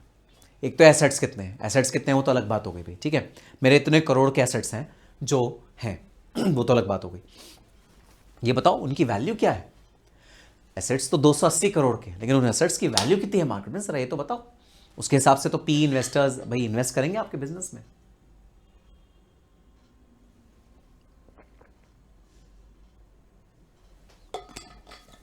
तो वैल्यूएशन यहां भी बहुत ज्यादा काम आता है in financial reporting. In reporting valuation plays a very very important role. तो अलग अलग रोल है भाई वैल्यूएशन के, अलग अलग जगह काम आते हैं। आओ जरा थ्योरेटिकली सबसे पहले डिस्कस करते हैं what is diamond water paradox. क्या होता है diamond water paradox. So one of the most disconcerting problems to Adam Smith, the father of modern economics, was that he could not resolve the issue of valuation in human preferences. भाई confuse हो गया Adam Smith. Adam Smith ने बोला इंसान क्या चीज़ है भाई, है ना, ऐसे इंसान ऐसी चीज़ है कि भाई जो चीज़ बहुत ज़्यादा काम आ रही है, पानी, उसको तो रखा हुआ है बहुत सस्ता, और जो चीज़ बिल्कुल भी काम नहीं आ रही, डायमंड, उसे रखा है बहुत ज़्यादा महंगा, ठीक है। सो उसने कहा he can not resolve this issue of valuation in human preferences. He describe this problem in his book as the wealth of the nations by comparing the high value of diamond, which is an essential to human life, to the low value of water, without which humans would die. He determined that value in use was irrationally separated from value in exchange, and value in exchange is known as price, value in use is known as value.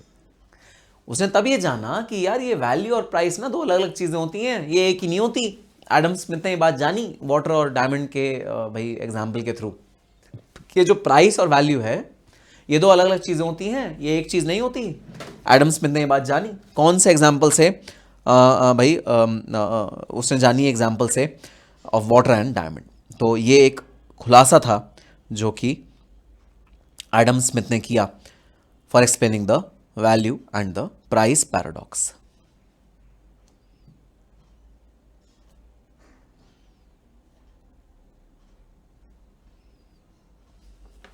ठीक है, फिर आगे कहता है कि clearly water is more valuable as an essential resource. भाई water जो है वो मोर वैल्यूएबल है, एक एसेंशियल रिसोर्स है, as oppose to luxury of owning a diamond. Diamond अलग चीज़ है भाई, लेकिन वाटर जो है ज़्यादा इंपॉर्टेंट है। As demand increases as well, the consumers may choose between one additional diamond versus one additional unit of water. तो भाई जब डिमांड बढ़ेगी तो भाई कस्टमर को चूज़ भी करना पड़ेगा कि उन्हें डायमंड ज़्यादा चाहिए या वाटर ज़्यादा चाहिए, कस्टमर को चूज़ करना पड़ेगा। This known as marginal utility. And of course जब भाई एग्जिस्टेंस की बात आएगी, सर्वाइवल की बात आएगी, तो ऑब्वियस सी बात है कि water will be more valuable than diamond, water will be much more important. Value is not the same as price. तो वैल्यू जो है वो प्राइस से सेम नहीं है, value is not same as the price. Price अलग चीज है, वैल्यू अलग चीज है। Legendary investor Warren Buffett famously said price is what you pay and value is what you get. तो प्राइस जो है वो जो आप पे करते हो वो होता है, price is what you pay and value is what you gate. Value होता है जो आपको मिली है, जो आपको चीज रियलाइज हुई है। Price is what you pay and value is what you get. So this is how Warren Buffett describes the difference. Valuation is not an objective exercise. लो जी लो, ओपनली बोल दिया। जो वैल्यूएशन है ना वो ऑब्जेक्टिव एक्सरसाइज नहीं है, सब्जेक्टिव है। So it is not an objective exercise, मतलब ये सब्जेक्टिव है, ये चेंज होती रहेगी। आदमी, परिवेश, परिस्थिति, ज्योग्राफी, डेमोग्राफी के अकॉर्डिंग वैल्यूएशन चेंज होती रहती है भाई। वैल्यूएशन कभी भी सेम नहीं रहती. So valuation is not an objective exercise. Valuation जो है वो ऑब्जेक्टिव एक्सरसाइज नहीं है भाई. And any preconception and biases that an analyst bring to the process will find their way into evaluation. तो जो हमारा एनालिस्ट है, जो वैल्यू निकाल रहा है, उसके दिमाग में जो प्री कंसीव्ड नोशंस हैं, जो प्री कंसीव्ड बायसेस हैं, हर किसी के दिमाग में प्री कंसीव्ड नोशंस होते हैं ना भाई, प्री कंसीव्ड बायसेस होते हैं. जैसे मेरे दिमाग में प्री कंसीव्ड नोशन था कि लक्ष्मी नगर में जगह खरीदूंगा तो महंगी भी खरीद लूंगा, कोई बात नहीं. मेरा पर्सनल बायस था ना वो, क्योंकि मेरा प्रोफेशन ऐसा था कि मुझे उसकी ज़रूरत थी. तो द प्री कंसीव्ड नोशन और the biases will find their way into value. वो वैल्यूएशन में रिफ्लेक्ट कहीं ना कहीं कर ही जाएंगे. आपकी जो वैल्यूएशन है वो इन प्री कंसीव्ड नोशन से इफेक्ट हो जाएगी कहीं ना कहीं. Business valuation is an attempt to estimate और फॉर्म एन ओपिनियन. एस्टिमेट का क्या मतलब होता है? तुक्का. भाई तुक्का मारने का ये एक तरीका है. इट्स जस्ट अ तुक्का, it's just a fluke. Estimate है ये, बेस्ट एस्टिमेट कह सकते हो उसको. कैलकुलेशन नहीं है, कंप्यूटेशन नहीं है कि जो हम कंप्यूट कर रहे हैं जी, इनकम टैक्स कंप्यूट कर रहे हैं, वो तो कैलकुलेशन कंप्यूटेशन. ये तो एस्टिमेट है. It is a estimate. It is a to be best at as a rough calculation. ठीक है. एस्टिमेट और form an opinion as to fair market value of the business at any given point and time. But their very nature valuations are not precise. जो valuation होते हैं वो precise नहीं होते. Precise मतलब एक्यूरेट नहीं होते. अरे भाई कोई चीज एक्यूरेट हो ही कैसे सकती है? अगर उसे मैं करूं तो कोई और रिजल्ट आए, तुम करो कोई और रिजल्ट आए, कोई तीसरा करे कोई और रिजल्ट आए, तो एक्यूरेट हो ही कैसे सकती है वो चीज? अब भाई तुम 2+2 करो, दिल्ली में करो 4 होगा, चेन्नई में करो 4 होगा, आगरा में करो 4 होगा, बॉम्बे में करो 4 होगा. 2+2 4 ही रहता है. वो तो 4 का 4 ही रहेगा. मैथमेटिक्स है, it will never change. So 2+2 will always be 4. 2+2 is always 4. ये हमेशा रहेगा ही रहेगा. वैल्यूएशन में ऐसा नहीं है. सेम प्रॉपर्टी, सेम साइज, अगर आप दिल्ली में वैल्यू करोगे वैल्यू फर्क आएगी, बॉम्बे में करोगे वैल्यू फर्क आएगी, चेन्नई में करोगे वैल्यू फर्क आएगी. बिल्कुल फर्क आएगी. So valuation is not a precise exercise. It is not precise, it is not accurate, it is not always same. There is no universal legal framework which governs how the valuation should be performed. ये भी बहुत बड़ा दुखड़ा है भाई. ये भी बहुत बड़ा दुखड़ा है. पता है क्या भाई, मुझे इनकम टैक्स निकालना है आज की, कि मेरा इनकम टैक्स पूरे साल का कितना बना, मुझे निकालना है, कैलकुलेट करना है. तो मेरे पास इनकम टैक्स एक्ट रखा है. इनकम टैक्स एक्ट 1961 मुझे बताएगा. इनकम टैक्स एक्ट 2025 जो लेटेस्ट है वो मुझे बताएगा कि भाई आपका इनकम टैक्स ऐसे ऐसे कैलकुलेट होगा. वो भाई मुझे बताएंगे. ठीक है. अब जब वो मुझे बताएंगे कि भाई इनकम टैक्स कैसे कैलकुलेट होगा, तो मैं गलती कर ही नहीं सकता, क्योंकि लॉ है, वो लॉ बना हुआ है. भाई आपको अकाउंटिंग करनी है. ठीक है. अकाउंटिंग स्टैंडर्ड आपको बताएंगे. अकाउंटिंग कैसे होनी है? एक एसेट है, उसका लोडिंग अनलोडिंग चार्जेस, उसके जो आपके ट्रैवल के ट्रांसपोर्टेशन के कॉस्ट हैं, ट्रांसपोर्टेशन के चार्जेस हैं, सबके सब आपकी कॉस्ट में ऐड होते हैं. ये अकाउंटिंग स्टैंडर्ड आपको बताता है. इंडियस आपको बताता है, IFRS आपको बताते हैं ये सारी चीजें. आप वही चीज करते हो. तो लीगल फ्रेमवर्क बना हुआ है हर चीज को करने का. GST को कंप्यूट करने का लीगल फ्रेमवर्क बना हुआ है. कंपनीज एक्ट के कंप्लायंसेस करने का लीगल फ्रेमवर्क बना हुआ है. RBI, SEBI, इन सब के कंप्लायंसेस को करने का लीगल फ्रेमवर्क बना हुआ है. लेकिन वैल्यूएशन को करने का कोई लीगल फ्रेमवर्क नहीं बना हुआ. There is nothing called valuation act कि भाई वैल्यूएशन इस तरह करो. ऐसा कोई एक्ट नहीं है. तुम अपने अलग तरह से वैल्यूएशन करो, हम अपने अलग तरह से वैल्यूएशन करेंगे. तो सर एक बात बताओ, फिर हम ये सब्जेक्ट ही क्यों पढ़ रहे हैं? छोड़ो ना. जब इतना वेग है, जब इतना तुक्काबाजी कर रहे हैं हम, जब इतनी ज़्यादा ये चीज़ एक स्ट्रीमलाइन नहीं है, तो सर क्यों पढ़ना है सब्जेक्ट फिर हमें पढ़ाई क्यों रहे हैं? सब्जेक्ट तुम्हें इसलिए पढ़ा रहे हैं that we will teach you all the methods of valuation. हम वैल्यूएशन के सारे मेथड्स तुम्हें बता देंगे. फिर परिस्थिति, समय, काल, पर्सन, ज्योग्राफी, डेमोग्राफी, इनके अकॉर्डिंग जो तुम्हें बेस्ट मेथड लगता है ना, अपना लेना और वैल्यूएशन कर देना. इसलिए हम तुम्हें सब्जेक्ट पढ़ा रहे हैं. लीगली कोई रिकॉग्निशन नहीं है भाई कि लीगली बताओ भाई इस बिल्डिंग का वैल्यूएशन कैसे होगा. ऐसे कोई लीगल लॉ है ही नहीं. हम तुमको सारे पॉसिबल वेज बता देंगे कि इसके वैल्यूएशन कैसे होना चाहिए. फिर डिपेंडिंग अपॉन तुम्हारी क्या सिचुएशन है, तुम किस सिचुएशन में हो, अपना वैल्यूएशन तुम खुद कर लेना. That is why this subject is being taught to you. So it's not precise. There is no universal legal framework which governs how valuation should be performed. Valuation requires both judgement and interpretation of data. तो judgement भी चाहिए valuation करते हुए, आपको जज करना है क्या चीज़ किसके लिए वैल्यूएबल होगी, क्या चीज़ किसके लिए वैल्यूएबल नहीं होगी, तो जजमेंट भी चाहिए और इंटरप्रिटेशन ऑफ डेटा भी चाहिए। डेटा आपको इंटरप्रेट करना पड़ेगा, जो डिटेल्स आपको दी होंगी, जो लिस्ट जो भाई आपको प्रॉपर एक फॉर्म दिया होगा उसको आपको इंटरप्रेट करना पड़ेगा। Different parties can have different interpretation of the same data. अलग अलग पार्टीज सेम डेटा को अलग अलग तरह से इंटरप्रेट कर सकती हैं। आपका इंटरप्रिटेशन कुछ और हो सकता है, मेरा इंटरप्रिटेशन कुछ और हो सकता है डेटा का, एंड दस हैव डिफरेंट वैल्यूएशन। उसके हिसाब से वैल्यूएशन अलग अलग हो सकती है। सो यस, अब तक हम बस यही कंक्लूजन पे पहुंचे हैं। नंबर 1, वैल्यूएशन और प्राइस दो अलग अलग चीजें हैं। Number 2, valuation is subjective. वो पर्सन के अकॉर्डिंग, प्लेस के अकॉर्डिंग, ज्योग्राफी के अकॉर्डिंग, डेमोग्राफी के अकॉर्डिंग चेंज हो सकता है। It's a subjective matter, it's not an objective matter. So ये दो हमने बहुत इंपॉर्टेंट कंक्लूजन भाई निकाले हैं। So business valuation is the process of determining the economic value और the fair market value of the business. Business का fair market value या बिजनेस की इकोनॉमिक वैल्यू बिजनेस वैल्यूएशन से निकलती है eight any given point in time. तो किसी भी पॉइंट पे किसी पर्टिकुलर बिजनेस की वैल्यू क्या होगी हम वो निकालते हैं बिजनेस वैल्यूएशन के through. Valuation is an estimate by a professional valuer of business worth at a given point of time. The business valuation comprises of understanding of the following. तो business value करते हुए ना आपको कुछ चीज़ों की understanding develop करनी पड़ती है, और वो क्या चीज़ें हैं बिजनेस वैल्यूएशन करते हुए जिसकी अंडरस्टैंडिंग आपको डेवलप करनी पड़ती है वो हम डिस्कस अब करने जा रहे हैं। कैसे करते हैं बिजनेस वैल्यूएशन और क्या चीज़ उसमें देखते हैं वैल्यूएशन करते हुए, अब हम वो पढ़ने जा रहे हैं।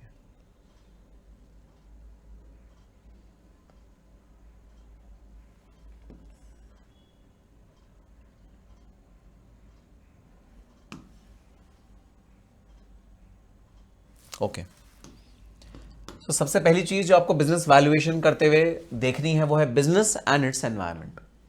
भाई क्या बिजनेस है जिसका वैल्यूएशन कर रहे हो और वो किस एनवायरनमेंट में फ्लरिश कर रहा है, किस एनवायरनमेंट में वो प्रॉस्पर कर रहा है। आपको बिजनेस भी पढ़ना पड़ेगा, बिजनेस एनवायरनमेंट भी पढ़ना पड़ेगा। मैं आपको अपनी ही लाइफ का एक बहुत रैम्पेंट एग्जांपल देता हूँ जो मेरे सामने आया when I was in the Big Four. We are doing valuation of a departmental store. एक डिपार्टमेंटल स्टोर किसने खोला था? दिल्ली में खोला था, ह्यूज डिपार्टमेंटल स्टोर। 10 साल पुरानी बात बता रहा हूँ, तब डिपार्टमेंटल स्टोर का कॉन्सेप्ट इतना होता नहीं था, परचूनी होते थे, किराना स्टोर होते थे। डिपार्टमेंट स्टोर कौन ही जानता था, जानता भी था तो जाते नहीं थे लोग डिपार्टमेंट स्टोर में। तो उस पर्सन ने दिल्ली, बॉम्बे, चेन्नई, कानपुर, आगरा, बहुत सारे छोटे बड़े शहर में ना डिपार्टमेंट स्टोर खोले अपने, और कई सारे स्टोर बहुत अच्छे चले। दिल्ली वाला स्टोर बहुत अच्छा चला, मुंबई वाला स्टोर बहुत अच्छा चला, चेन्नई वाला बहुत अच्छा चला, लेकिन at the same time Agra वाला स्टोर लॉस मेकिंग हो गया। और जितने भी टीयर 2 भाई सिटीज़ में स्टोर भाई खोले थे उसमें सैलरीज भी निकलनी मुश्किल हो गई, सैलरीज भी नहीं निकल पा रही थी, लॉस मेकिंग हो गया। मतलब बाकी सारे जो स्टोर्स थे लॉस मेकिंग हो गए। दिल्ली, बॉम्बे, चेन्नई जो बड़ी सिटीज़ थी उनके जो स्टोर्स हैं वो सक्सेसफुल हो गए। तो यहाँ पर एक पॉइंट हमने देखा कि सिर्फ बिजनेस इंपॉर्टेंट नहीं होता, बिजनेस एनवायरनमेंट भी इंपॉर्टेंट होता है। क्योंकि दिल्ली में जो लोग थे वो इस वाले आइडिया को बहुत ज़्यादा मानते थे, और उन्होंने देखा था कि भाई ये जो बड़े बड़े डिपार्टमेंटल स्टोर्स होते हैं, सुपर मार्केट्स होती हैं, ये अच्छा कॉन्सेप्ट है। क्योंकि हो सकता है दिल्ली वाले लोगों ने बाहर, इंडिया से बाहर ये वाला कॉन्सेप्ट देखा हो। So this is a good concept. Delhi वाले लोगों को ये कॉन्सेप्ट बहुत ज़्यादा अच्छा लगा। सो इस वजह से उन्होंने इस चीज़ को एक्सेप्ट किया। लेकिन जो छोटे शहर थे, जो टीयर 2 सिटीज़ थी या टीयर 3 सिटीज़ थी, वहाँ पर ये कॉन्सेप्ट समझ में नहीं आता था लोगों को, और लोगों को ऐसा लगता था यार ये तो बहुत महंगा होगा, एसी में जाके शॉपिंग करेंगे दाल आटे की, ये तो बहुत महंगा पड़ेगा हमारे को। तो वहाँ पर प्रॉब्ली वो रीज़न था जिसकी वजह से लॉस हो गया। तो वैल्यूएशन करते हुए ना केवल आपको बिजनेस देखना होता है बल्कि बिजनेस का एनवायरनमेंट भी देखना पड़ता है। So understanding has to be obtained for business as well as business environment.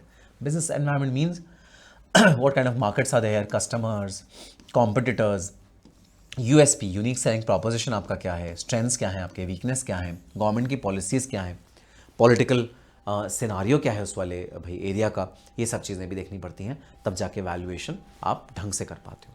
तो पहली चीज़ आपको वैल्यूएशन में देखनी है वो है business and business environment. Second चीज़ जो आपको देखनी है रेगुलेटरी एंड लीगल फ्रेमवर्क। भाई इस वाली कंट्री में या इस वाले देश में जहाँ पर आप अपना बिजनेस शुरू कर रहे हो वहाँ लॉज कैसे हैं, इनकम टैक्स एक्ट कैसा है। हम सबको पता है वोडाफोन के साथ क्या हुआ। वोडाफोन को इंडिया से ज़बरदस्ती बाहर धकेल दिया गया और वोडाफोन ने अपने सारे एसेट्स आइडिया को बेच दिए।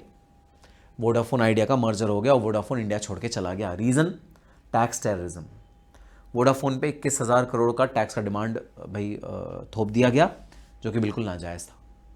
जब सुप्रीम कोर्ट ने वोडाफोन के फेवर में रूलिंग ऑब्टेन भाई डिसीजन दे दिया, तो इनकम टैक्स एक्ट ने अपना लॉ ही चेंज कर दिया विद रेट्रोस्पेक्टिव इफेक्ट। ऐसा कभी नहीं हुआ था, हुआ इंडिया के भाई देश में। रेट्रोस्पेक्टिव इफेक्ट से मतलब पुराने इफेक्ट से आपका लॉ ही चेंज कर दिया गया, लॉ बिल्कुल डिफरेंट कर दिया गया। तो इन परेशानियों की वजह से, टैक्स टेररिज्म की वजह से वोडाफोन को इंडिया छोड़ के जाना पड़ा। तो किसी बिजनेस की वैल्यू ना उस वाले देश में जहां वो काम कर रहा है उसका रेगुलेटरी फ्रेमवर्क कैसा है, जो भाई सेबी हो गया या फेमा हो गया, इनके कंडीशंस कैसे हैं, दूसरा लीगल फ्रेमवर्क कैसा है, टैक्स लॉज कैसे हैं, कंपनीज एक्ट कैसा है, आरबीआई गाइडलाइंस कैसी हैं, क्या ये वाला बिजनेस उस वाली कंट्री में चलाना लीगल है या इलीगल है, ये इस चीज़ पे भी निर्भर करता है आपका वैल्यूएशन क्या होगा।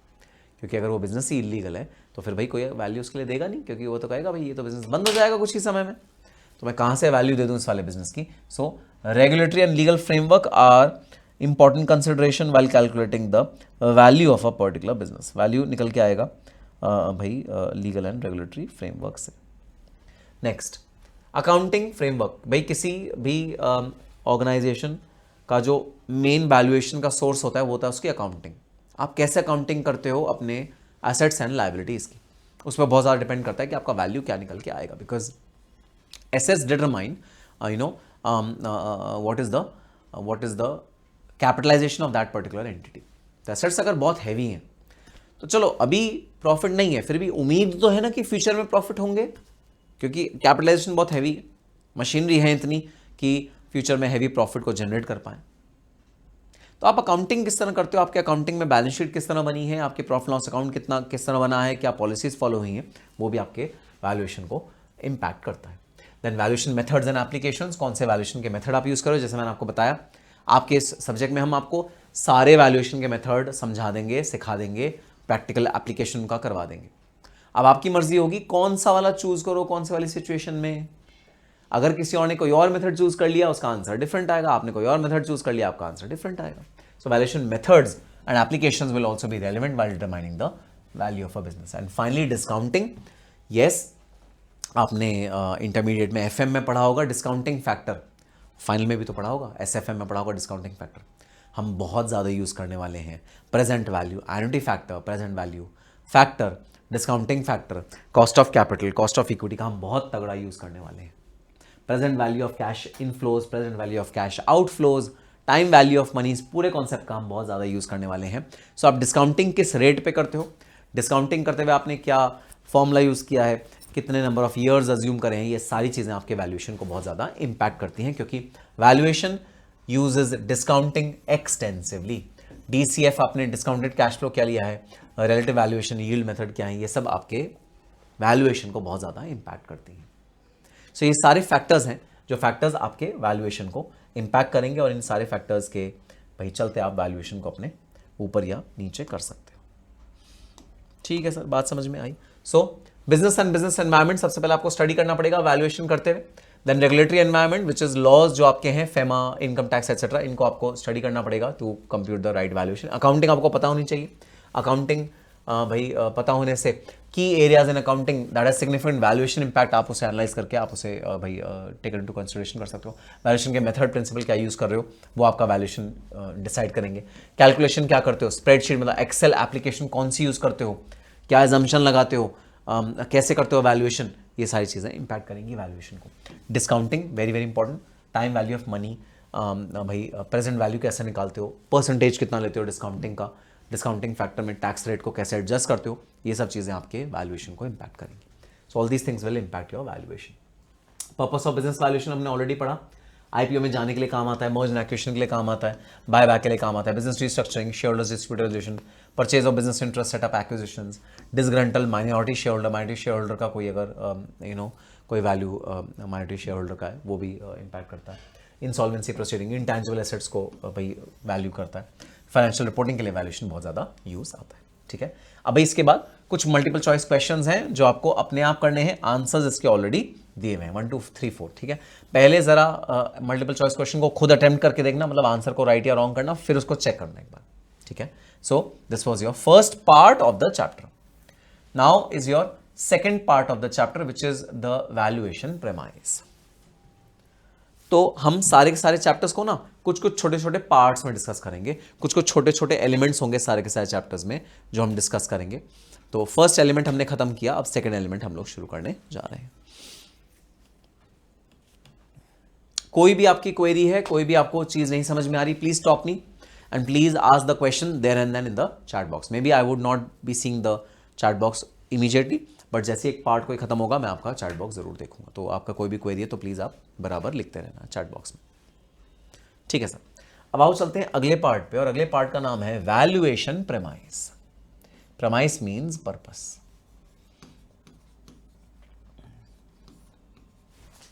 Premise means purpose. आपने खुद ही देखा, अगर आप पर्पस चेंज कर दो तो आपका वैल्यूएशन पूरा का पूरा चेंज हो जाता है। जैसे मैं लक्ष्मी नगर की उस प्रॉपर्टी में अपना कोचिंग इंस्टीट्यूट खोलना चाह रहा था, तो मेरी वैल्यूएशन सडनली ज़्यादा हो गई। और वो एबीसी गारमेंट्स कंपनी थी जो अपने गारमेंट्स का मैन्युफैक्चरिंग खोलना चाहती थी, उसकी वैल्यूएशन कम हो गई। तो वैल्यूएशन जो है ना पर्पस को फॉलो करती है। जो पर्पस आपने वैल्यूएशन के लिए रखा है कि भाई ये कंपनी का क्या पर्पस आएगा, बताओ इस कंपनी का क्या यूज करोगे, एसेट का क्या यूज करोगे, ठीक है, जो पर्पस होगा ना उसके अकॉर्डिंग आपकी वैल्यूएशन ऊपर या नीचे जाएगी। सर एक बात बता दो जरा। हाँ जी हाँ पूछो। सर हर आदमी बेस्ट पर्पस ही तो यूज करेगा। जैसे मान लो लक्ष्मी नगर में कोई बिल्डिंग है तो जो उसका बेस्ट यूज हो सकता है हर आदमी वही तो करेगा कि कोचिंग इंस्टीट्यूट वहां पर खोलेगा। नहीं भाई नहीं, ऐसा जरूरी नहीं है। लक्ष्मी नगर में बहुत सारे कंप्यूटर के शॉप्स भी हैं, कंप्यूटर के वर्कशॉप्स भी हैं। HP ने अपना बैक ऑफिस वहाँ पर खोला हुआ है। अगर आपको कोई भी HP का एरर आता है किसी भी आपके सॉफ्टवेयर या हार्डवेयर में, आप वहाँ जाते हो, ठीक करवाते हो। बहुत सारे और भी तरह तरह के बिजनेसेस वहाँ पर खुले हुए हैं। तो ऐसा नहीं है कि एक एसेट का जो बेस्ट यूज़ होगा ज़रूरी नहीं है कि वो एसेट उसी यूज़ में आ रहा होगा, ऐसा ज़रूरी नहीं है।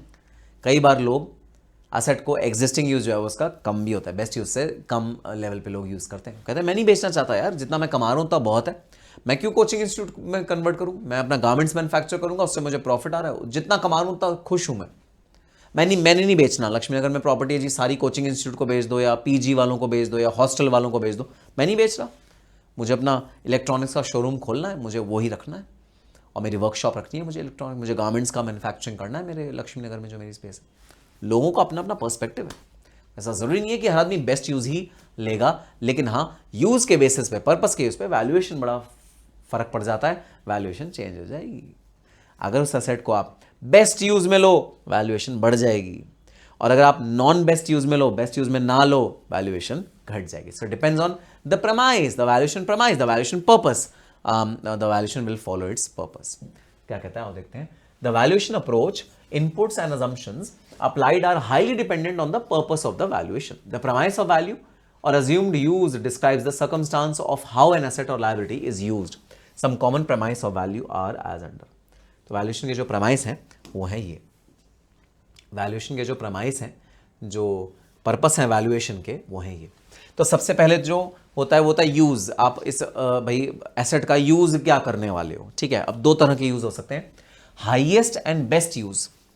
हाबू, आप उस एसेट का बेस्ट यूज कर रहे हो, सबसे ज्यादा हाईएस्ट यूज कर रहे हो, जो एसेट जिस पर्पस के लिए काम होनी चाहिए आप वही कर रहे हो। लक्ष्मी नगर में अगर आपका बिल्डिंग, आप कोचिंग इंस्टीट्यूट चला रहे हो, या आपने हॉस्टल खोला हुआ है, बच्चों के लिए PG खोला हुआ है, बच्चों के लिए खाना आप बनाते हो, हाईएस्ट एंड बेस्ट यूज है भाई, हाईएस्ट एंड बेस्ट यूज है। सो अगर आप हाईएस्ट एंड बेस्ट यूज करोगे, your valuation is going to be high, this gives the maximum return. Return आपको सबसे ज्यादा मिलेगी, प्रॉफिट आपको सबसे ज्यादा मिलेगा, और प्रॉफिट ज्यादा मिलेगा तो वैल्यूएशन भी ज्यादा होगी, नेचुरल सी बात है। लेकिन अगर आप कहते हो ना ना ना, मैं तो भाई एग्जिस्टिंग यूज करूंगा, करंट यूज करूंगा, मुझे कोई हाबू पे नहीं जाना, आपका वैल्यू कम होगा, आपकी मर्जी, आपका वैल्यू कम हो जाएगा। और अगर बाय चांस आपका करंट यूज और हाबू दोनों सेम हुआ, मतलब हाबू है कोचिंग इंस्टीट्यूट, आपका करंट यूज भी कोचिंग इंस्टीट्यूट है, तो इक्वल हो जाएगी वैल्यू। जो हाबू में आएगी वही करंट यूज में भी वैल्यू आ जाएगी। सो डिपेंड करता है। आप मुझे बताओ, आप अपने एसेट का क्या यूज कर रहे हो, क्या हाबू यूज कर रहे हो, हाईएस्ट एंड बेस्ट यूज कर रहे हो, या करंट एग्जिस्टिंग यूज कर रहे हो, मैं उसके अकॉर्डिंग बता दूंगा आपकी वैल्यूएशन कितनी आएगी। चेंज हो जाएगी भाई valuation will differ, valuation will change. So the first premise or the first thing that we see in valuation is for what purpose is the asset used, and the second basis of premise of valuation is life of asset or business. भाई अगर आप उस business को बंद कर रहे हो, liquidate कर रहे हो, चाहे ऑर्डरली या फोर्सफुली, चाहे आप अपने आप से बंद कर रहे हो बिजनेस या आपको फोर्स किया जा रहा है बिजनेस बंद कर दो, तो उसकी वैल्यू हमेशा कम होगी, क्योंकि फ्यूचर ही नहीं है ना कोई। जिस चीज का कोई फ्यूचर नहीं है उसकी वैल्यू क्या। सो लिक्विडेशन करते हुए एक बिजनेस की वैल्यू हमेशा कम होती है as compare to going concern. अगर आप भाई अपनी वैल्यू करते हो तो गोइंग कंसर्न क्या होता है? गोइंग कंसर्न मतलब ये जो बिजनेस है अनंत अनंत काल तक रहेगा और जितना प्रॉफिट अभी कमा रहा है उसका ग्रोथ होते हुए प्रॉफिट कमाता रहेगा, कमाता रहेगा, कमाता रहेगा। Going concern. तो अगर आप गोइंग कंसर्न बेसिस पे अपनी वैल्यूएशन करते हो इट विल बी हायर। अगर आप लिक्विडेशन बेसिस पे अपना भाई वैल्यूएशन करते हो इट विल बी लोअर। क्योंकि लिक्विडेशन का क्या मतलब है? आपकी कंपनी बंद हो रही है, आपका बिजनेस बंद हो रहा है और फ्यूचर में ये बिजनेस एक भी रुपए प्रॉफिट नहीं कमा के देगा। जब फ्यूचर है ही नहीं तो भाई इसकी जो वैल्यू होगी वो भी तो कम होगी ना। और अगर गोइंग कंसर्न बेसिस पे अपनी वैल्यूएशन करते हो इट विल बी हायर। तो आपको ना वैल्यूएशन करवाने से पहले जो बंदा वैल्यू कर रहा है, जो आपका वैल्यूअर है, उसको बताना पड़ेगा दो चीजें। नंबर वन, आप इसका क्या यूज करने वाले हो, इस वाली प्रॉपर्टी का, इस वाले एसेट का, इस वाले बिजनेस का क्या यूज करने वाले हो। नंबर टू, आप कितना टेन्योर सोच रहे हो, लाइफ कितनी आप सोच रहे हो कि आप यूज करोगे, वो वाला कितनी लाइफ तक यूज करोगे, 2 साल, 4 साल, 5 साल, 10 साल, 20 साल। दोनों चीजें आपको बतानी पड़ेंगी वैल्यूएशन स्टार्ट करवाने से पहले अपने वैल्यूअर को। दोनों चीजें बतानी इंपॉर्टेंट है क्योंकि उसकी वजह से जो वैल्यूएशन है चेंज हो जाएगा भाई। वैल्यूएशन ड्रास्टिकली डिफरेंट हो जाता है भाई। जी sir. So one is the highest and the best use. Highest and the best use is the use that would produce highest value for an asset. The highest and best use must be physically possible, where applicable, financially feasible and legally allowed, and the result is the highest value. Current use is the as is where is basis। जो अभी use हम कर रहे हैं हम वही basis, वही भाई आगे भी यूज करेंगे। as is where is basis है, करंट यूज है, एंड द करंट यूज में be but is not necessarily the highest and best use. Orderly liquidation, आप लिक्विडेट कर रहे हो अपने बिजनेस को और भाई अपने मर्जी से कर रहे हो, मतलब किसी का फोर्स नहीं है, आपके लॉसेज हो रहे हैं, आप इस वजह से फोर्स की वजह से नहीं कर रहे, इंसॉल्वेंसी बैंक्रप्सी नहीं है आप में। So, and orderly liquidation describes the value of a group of assets that could realized in liquidation sale given a reasonable period of time to find purchaser। Purchaser को ढूंढने का टाइम इसमें भाई मिल जाता है, ठीक है। आप लिक्विडेशन कर रहे हो, आराम से कर रहे हो, आपके पास टाइम है, आप 2 लोगों से बात करोगे भाई मैं अपनी कंपनी बेच रहा हूँ, ज़्यादा वैल्यू मिलने के चांस है, परचेजर मिलने का चांस ज़्यादा है। given a reasonable period of time to find a purchaser with the seller being compelled to sell on as is basis, where is basis। reasonable period of time to find a purchaser is given and market conditions can be studied। forced sale, अगर forced sale होता है तो उस condition में भाई seller को compulsory है बेचना है भाई और 15 दिन के अंदर अंदर बेचना है, इसे कहते हैं फोर्स्ड सेल। 15 दिन के अंदर अंदर ये बिजनेस बेचना ही बेचना है। तो ऑब्वियसली बात है, पूछने का टाइम नहीं मिला, मार्केट में जाने का टाइम नहीं मिला, मार्केटिंग पीरियड बहुत कम है, तो ऑब्वियसली बात है इसमें वैल्यू कम रहेगी। तो किन सर्कमस्टांस, किन परिस्थितियों में आप अपना वैल्यूएशन कर रहे हो वो भी इंपॉर्टेंट है भाई, उसकी वजह से आपका वैल्यू बढ़ सकता है, घट सकता है। परिस्थिति भी तो इंपॉर्टेंट होती है ना। अब मान लो किसी को अपना गोल्ड की ज्वेलरी बेचनी है, उसे आज ही बेचनी है, मुझे आज ही पैसा चाहिए भाई, इस गोल्ड ज्वेलरी को बिकवा दो, मुझे आज ही पैसा दे दो। अगर ऐसी सिचुएशन है, बहुत सिंपल सी बात है भाई, सस्ते में बिकेगी, मार्केट में गोल्ड का जो भी रेट होगा ना उससे कम में मिलेगा, क्योंकि दूसरा आदमी भांप लेगा कि भाई से ज़रूरत है, आज ही आज के लिए ज़रूरत है, कम मिलेगा पैसा, पूरा पैसा नहीं मिलेगा। और अगर आपको नहीं जी मुझे कोई जल्दी नहीं है, मेरे को ज्वेलरी बेचनी तो है लेकिन कोई जल्दी नहीं है, आराम से कोई ग्राहक आए तो बता देना, चाहे 2 महीने लग जाए चाहे 3 महीने लग जाए, आपको ज़्यादा वैल्यू मिलेगी। अगर आप पेशेंस रखोगे ज़्यादा वैल्यू मिलती है हमेशा। सेम यहाँ पर है, अगर फोर्स लिक्विडेशन होगा, फोर्स सेल होगा तो वैल्यू कम मिलेगी, ऑर्डरली लिक्विडेशन होगा वैल्यू ज़्यादा मिलेगी, और गोइंग कंसर्न होगा वैल्यू सबसे ज़्यादा मिलेगी। Value of the business that is expected to continue to operate in future. The intangible element of going concern value results from factors like having trained work force, आपके पास work force है, operational plant है, आपके पास licences हैं काम करने के लिए, मार्केटिंग सिस्टम प्रोसीजर सब चीज़ इन प्लेस है, तो आपको ज़्यादा वैल्यू मिलेगी आपके बिजनेस के लिए। सेम एसेट्स का नेट एसेट वैल्यू ना तीनों ही केस में होगा 280 करोड़, लेकिन वैल्यू में बड़ा फर्क हो जाएगा। अगर आप इस तरह बेचोगे या इस तरह बेचोगे या इस तरह बेचोगे, तीनों के बेचने का जो वैल्यू का काफ़ी फर्क हो जाएगा, क्योंकि तीनों के बेचने का जो ढंग है वो काफ़ी डिफरेंट है, तो किस तीनों की वैल्यू भी बहुत ज़्यादा डिफरेंट आएगी। सो यस, वैल्यूएशन स्टार्ट करते हुए आपको अपने प्रेमाइस डिसाइड करना है कि भाई मैं किस बेसिस पे वैल्यूएशन करना चाहता हूँ, वो प्रेमाइस आपको डिसाइड करना पड़ेगा। ठीक है सर, बात समझ में आ गई। Usually businesses are valued using going concern premise. In case where businesses are under stress they may be valued on liquidation या फोर्स सेल। यूजुअली तो गोइंग कंसर्न बेसिस पे बिजनेस वैल्यू होते हैं, लेकिन भाई अगर जल्दी है, नहीं आज ही बेच दो बिजनेस को, खत्म करो, शेयरहोल्डर्स को पैसे चाहिए जल्दी, क्रेडिटर्स को पैसे चाहिए जल्दी, तो ठीक है भाई, फोर्स लिक्विडेशन या ऑर्डरली लिक्विडेशन ही करना पड़ेगा। ठीक है सर, बात समझ में। सो भाई अब इसमें भी कुछ मल्टीपल चॉइस क्वेश्चंस हैं जो अगेन आपको होमवर्क की तरह करने हैं, आंसर्स दिए हुए हैं। मेरा रिकमेंडेशन वही, पहले अपने आंसर डिटरमाइन करना और उसके बाद आप आंसर देखना, पहले आंसर देख के फिर आंसर मत बनाने की कोशिश करना। ठीक है, ठीक है सर, ठीक है। So that's all for this particular session guys. अब आपके लिए एक छोटा सा होमवर्क है। होमवर्क ये है कि अभी तो इसको फास्ट फॉरवर्ड तरीके से मैंने रीड करवाया है आपको, ठीक है।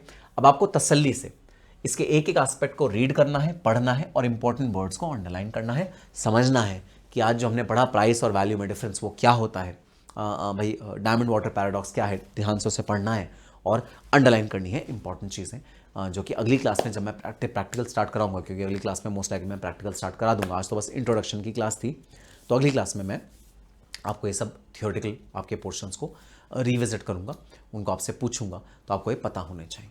Should be very much you should be aligned with all these concepts.